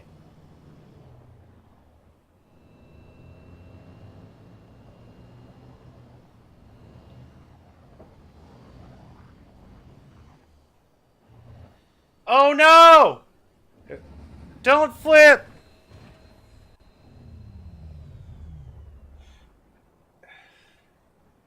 Are you shitting me? Did I just flip this? Did I just flip this? Terminal land systems. No!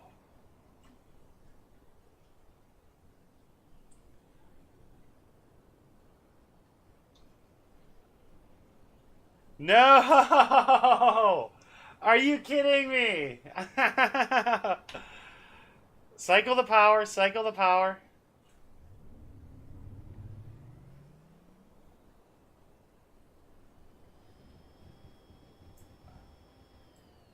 Get some grip.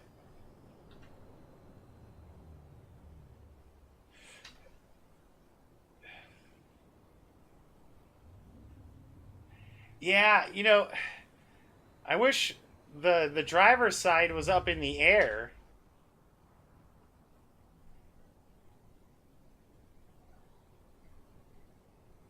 Uh-oh.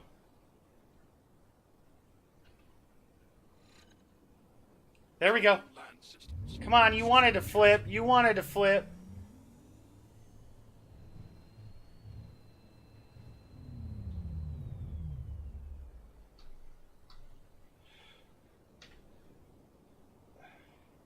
Terminal land systems.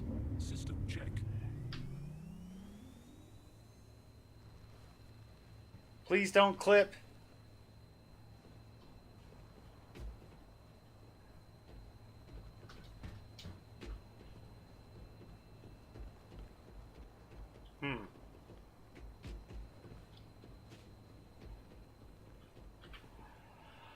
Well, let's try something. Oh, and we're losing. We're losing daylight. This isn't good.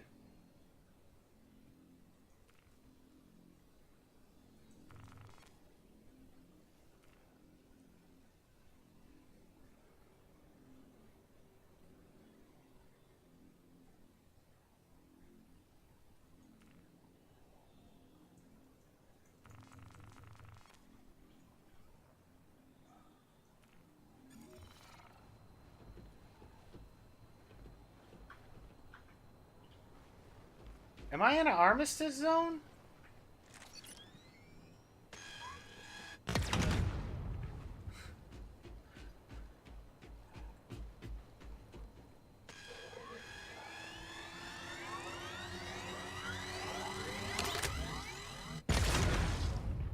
Come on. I thought that might flip it.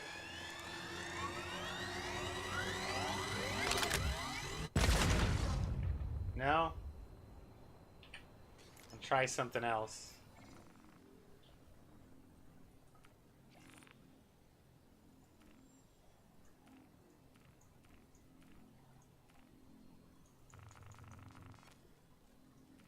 I don't know if this is gonna work.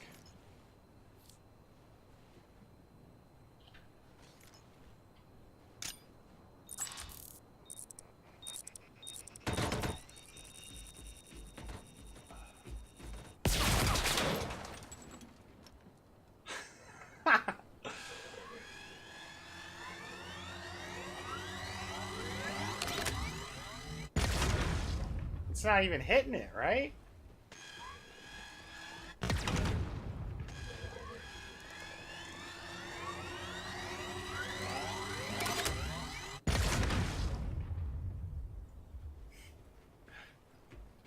Well, it's flipped over now. No, it's still upside down. All right, well. Is anyone still in server? I need a ride.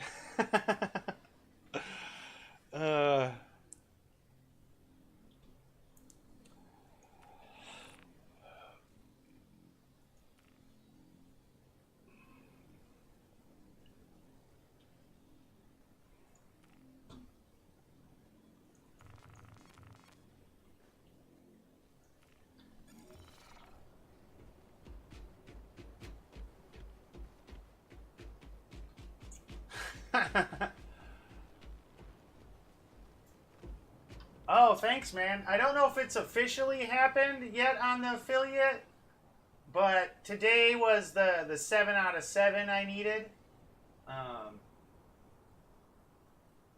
So that's pretty awesome.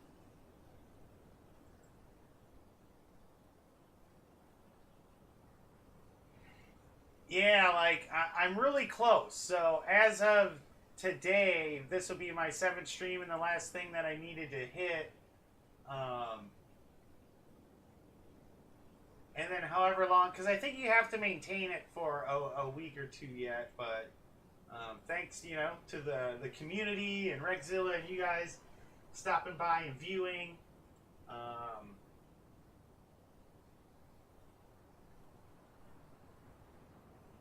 Oh, all right, yeah. And, and like Rex said, like anyone with ZDF, even though he doesn't do it 100 times, but he'd raid you. So, and it's kind of interesting because there's like what 4 or 5 of us now that stream besides Rex, and just kind of rotate when he does the raids, and that's what got my few followers up there, because I had like 11 followers, and he did that raid, and it jumped up to like just above it, like 52. Oh, all right. So there's some people in still here. So we'll throw something in chat. Oh, that's why I haven't been able to see chat, because if you don't have a helmet on.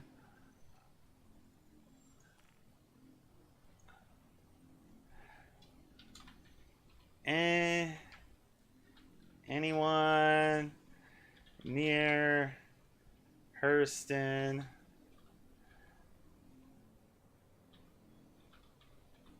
That's not how you spell wrecked. Wrecked. No, how do you spell? Let's see here. Wrecked my cyclone.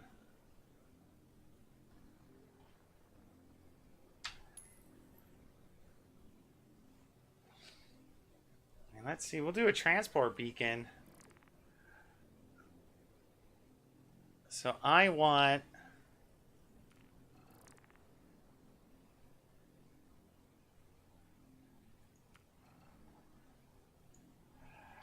sending a beacon.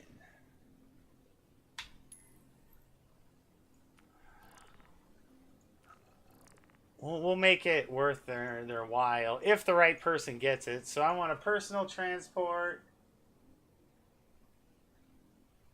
No, not directly to you. So they jump to Lorville and have to fly to me. But that's something that needs to come in fairly quickly as they improve the beacons. You should be able to jump to that beacon. So Port Olisar, Levski, Grimhex. Did I miss Lorville? Lorville. Let's see. We'll make it. We're going to go payment options. 55,229. So there's 55,000 for someone, right? There, it's out there.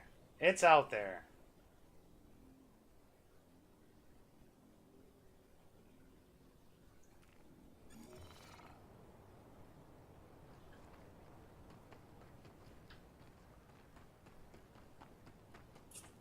So anyone wants to make a quick 55,229K?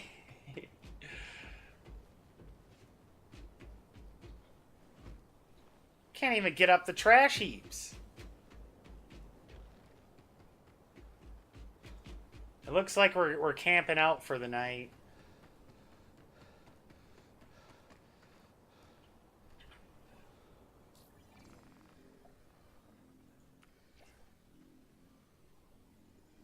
What's oof?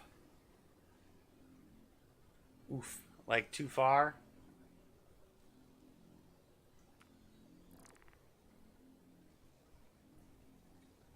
Beacons. Did anyone accept? From contract available.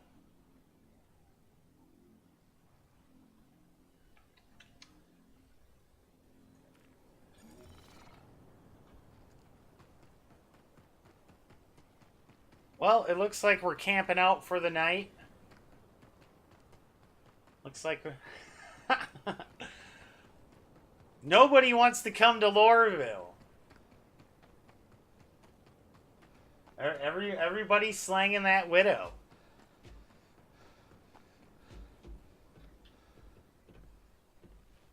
Oh, I've never had it force me to walk.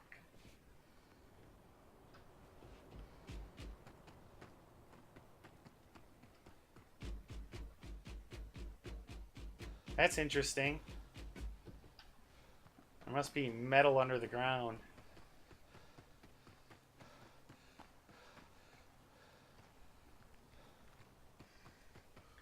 Alright.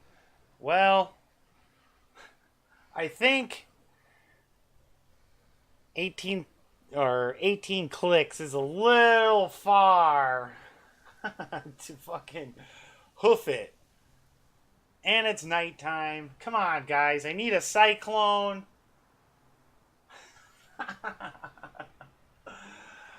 Oh, let's see. We better get our... Before it's... Just do it? Yeah, you know what? We are, because this is about immersion here. We'll have an... We don't even have a light.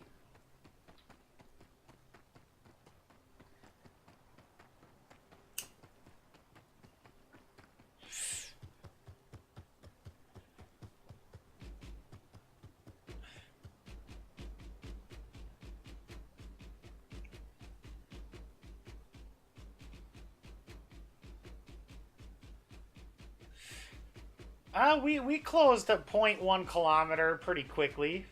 We'll see how long it takes.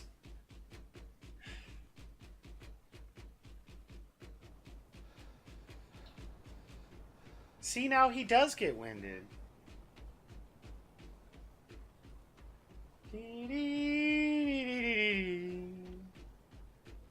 Oh, see, we closed a click. Yeah, see, I'd have to... Well, you know what? Let me throw on our exploration gear, because the flashlight apparently doesn't work unless you have a suit on. So let's go to our undersuit. We'll go with the executive. Armor. Now, I just picked up... We just picked up this gear, so it's... True Def Pro. I kind of like that. Let's go check it with some different undersuits. So that's... not sold. There's the executive. That doesn't really match. Oh, did we just crash? Nope. I don't know why it randomly does that.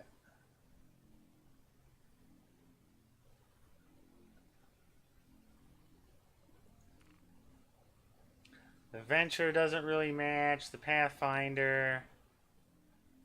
I kind of like the stone skin. The Executive's not too bad underneath there with the gold trim.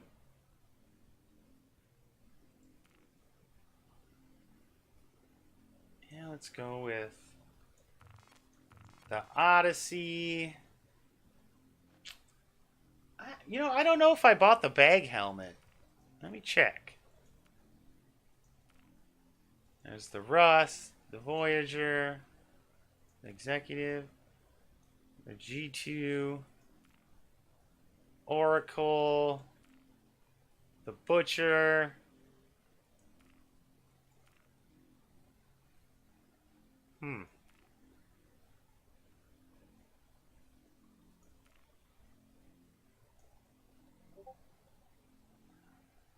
And Fellham, he's selling his tacos as usual.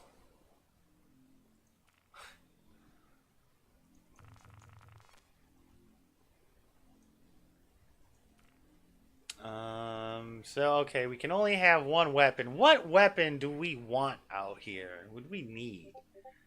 Would it be... Oh, okay, nice. And you have to see if the transport beacon is the railgun. Alright, we'll leave the railgun on there. Let's make sure we get some ammo for it.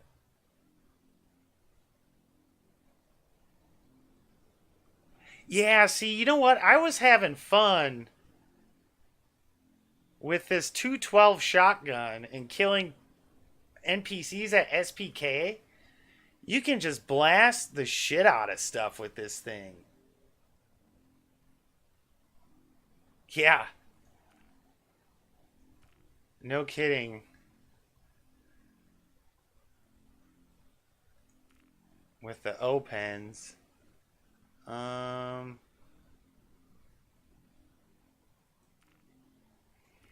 And then we'll put one ArcLight magazine in there.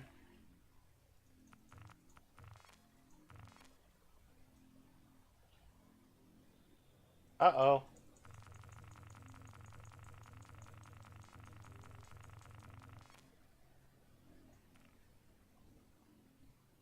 I think that updated.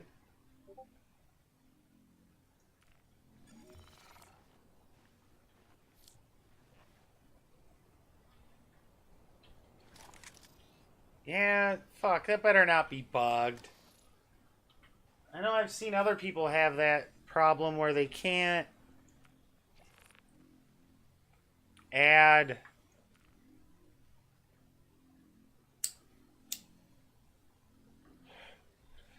Yeah, so why aren't you letting me... There we go.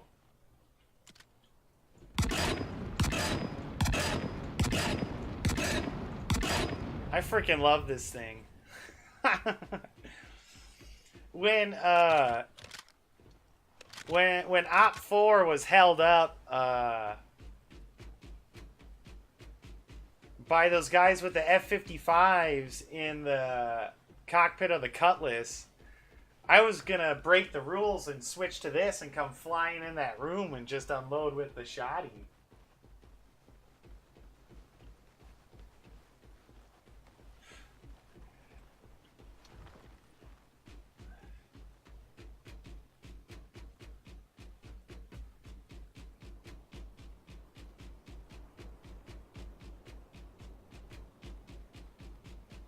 I can't believe I flipped that Cyclone on something stupid like that. Yeah, that's why from now on, when I hop in, because I wasn't expecting to be on this long. I'm actually waiting for a phone call because I need my vapor herb, which actually I should get a call hopefully soon.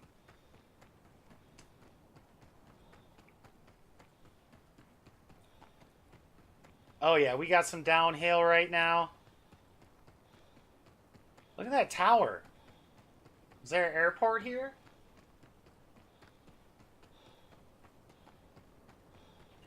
There, now we got some light.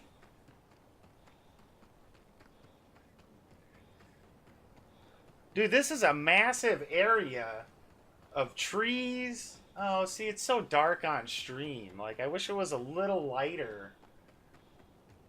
Because you guys can't quite see... like the stuff I'm seeing. I wonder why it makes it darker.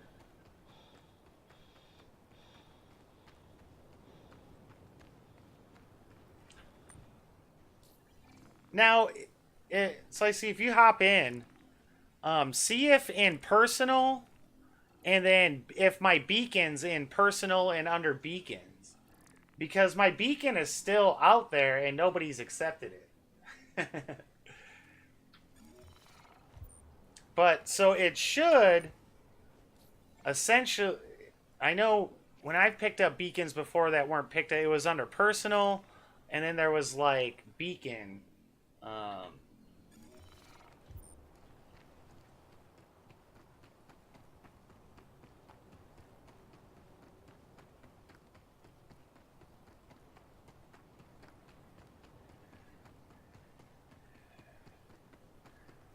Going on a nice hike. Oh yeah, this is the thing I wanted to check out.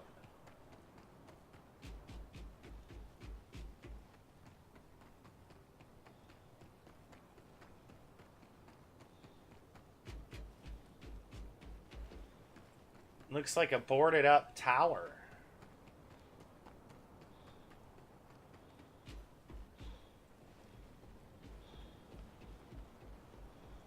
Oh, it's so dark you can't even see it till it's right here. That stinks. And then you can't see up it like I can.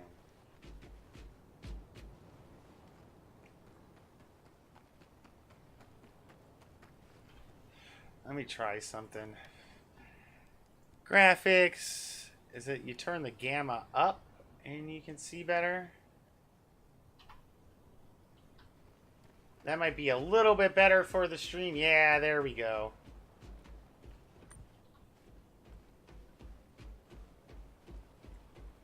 So turning the gamma up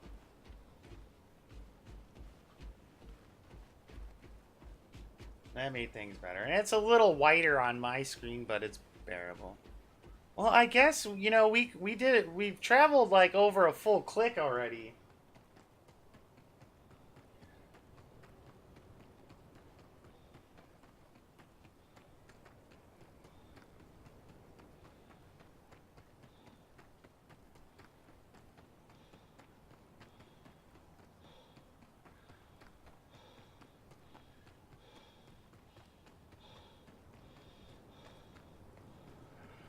Getting winded.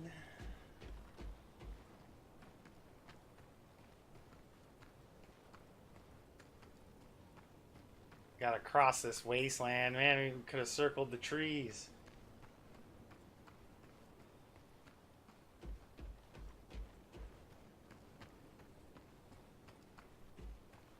We got stuff up yonder on top of that hill, another tower.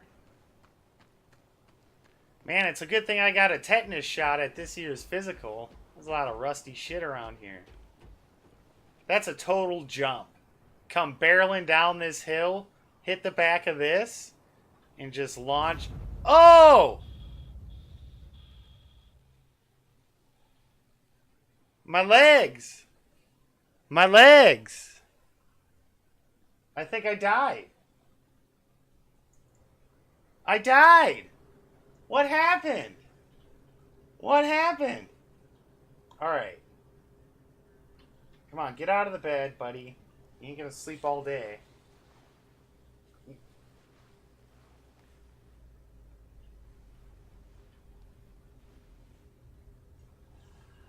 That's what you get fucking around on junk.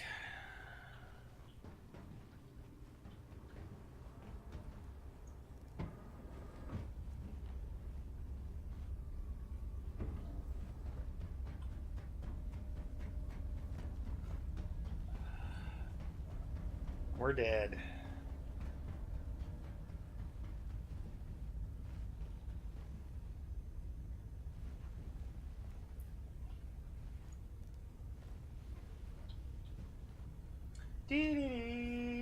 So, well, we died. Oh, I haven't checked.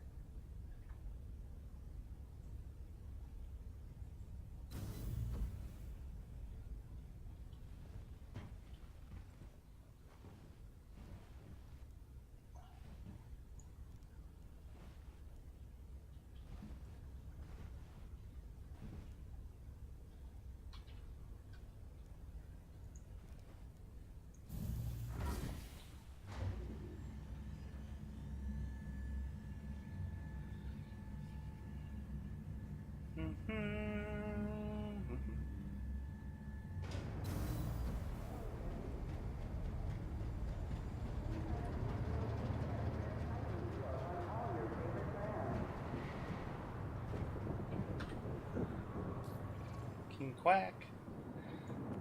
Where's Duck? Get the Quack, you gotta have the Duck. Alright, I didn't lose anything. Beacons. Since we made it back, I wonder if the duping money still works. So you used to be able to like go into the Aussie server, put a personal contract out, somebody would accept it, you cancel it, and then you jump all 3 servers back to the Aussie one, and you'd wind up getting your money back 2 times over.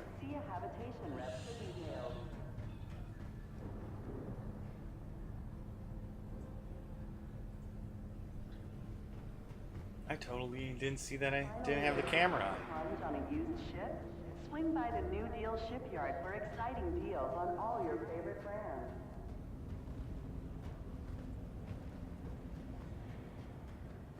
And industry lines.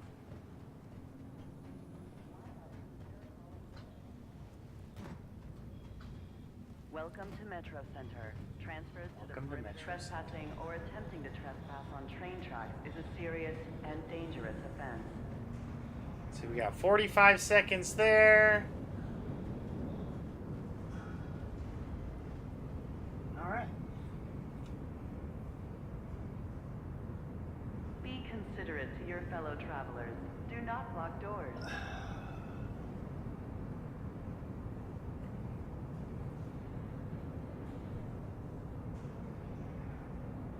Now arriving from TISA Spaceport. Stand by and let passengers security reserve the right to search travelers at any time. That Now was arriving from 2 TISA hours. Spaceport. Stand by and let Look passengers at that, disembark before 2:45. boarding. So, Trespassing or attempting to trespass. and I personally don't is a think serious and dangerous offense. the ride on the train's too bad, but that's my opinion.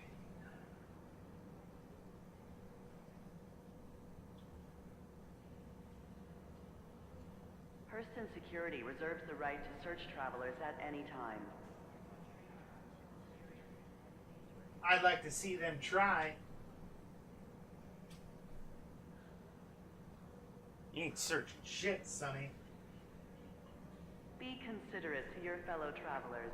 Do not block doors.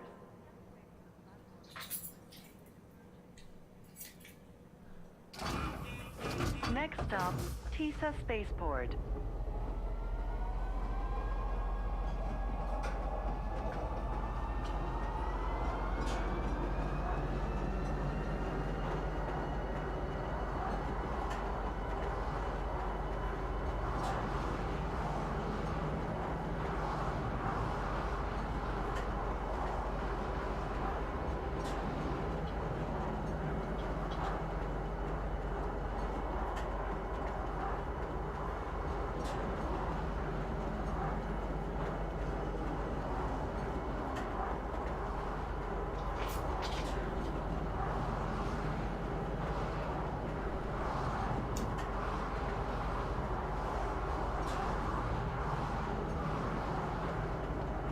Now arriving, TISA Spaceport. Please watch your step when disembarking the train.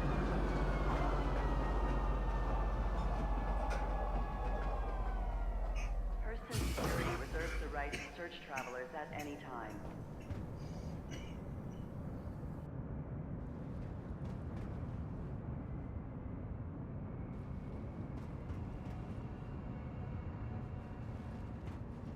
Trespassing or attempting to trespass on train tracks is a serious and dangerous That offense. dust on Hurston really gets me sometimes.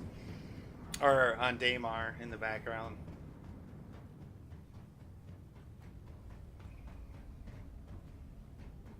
Do not accept any Hurston employees as passengers without valid travel papers.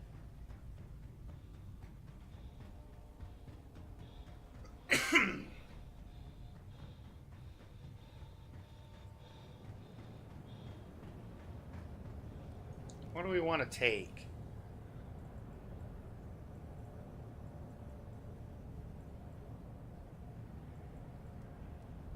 You know what? I think we're going to go... Because we're going to grab another ground vehicle. Because we can. Where's my Max? Valkyrie is destroyed.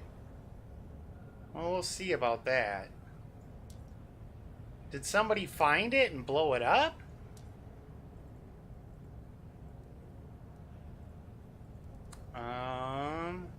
Misk Max. There we go.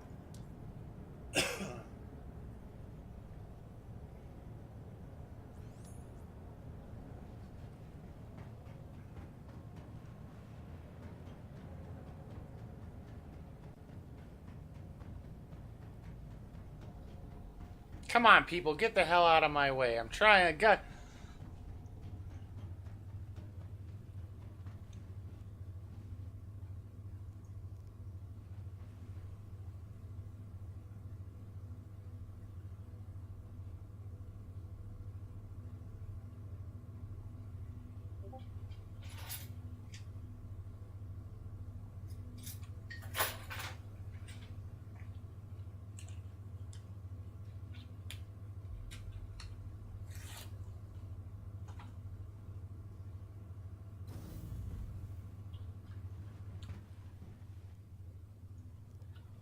Alright, we're getting some goofs on the elevator buttons, which is concerning.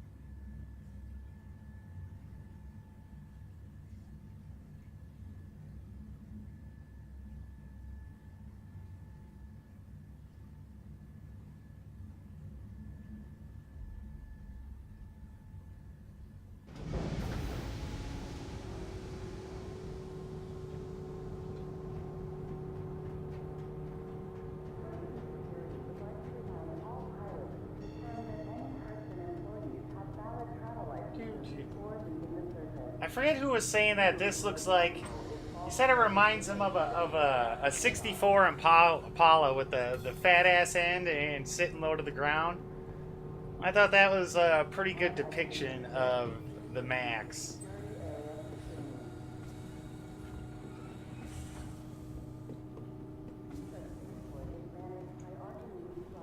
All right, here we go. Off yonder.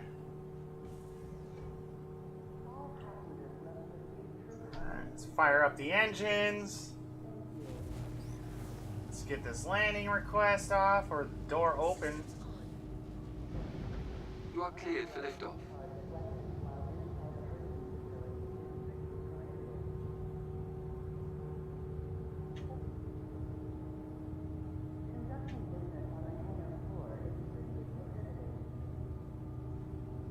So now the key is being able to find this place again. See, I just don't like where I have my scrape because it's hard to get it straight down on one angle.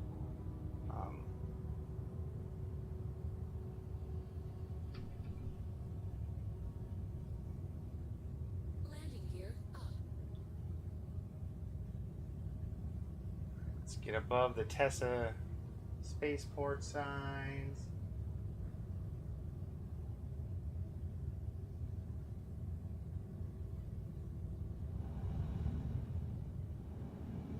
So that being north, I headed this direction.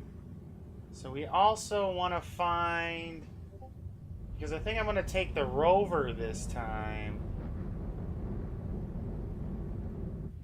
We got to find one of those gates.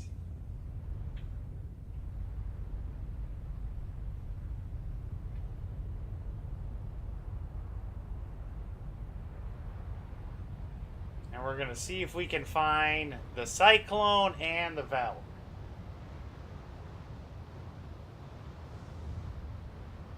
But yeah, priority one right now is just getting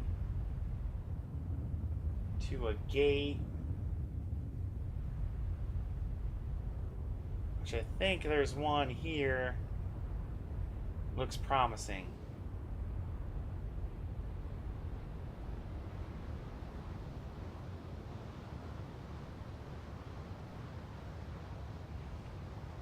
I love flying over this place. Yeah, we got a gate right here. Right here. Whoa! Getting close, getting close. Gate 3.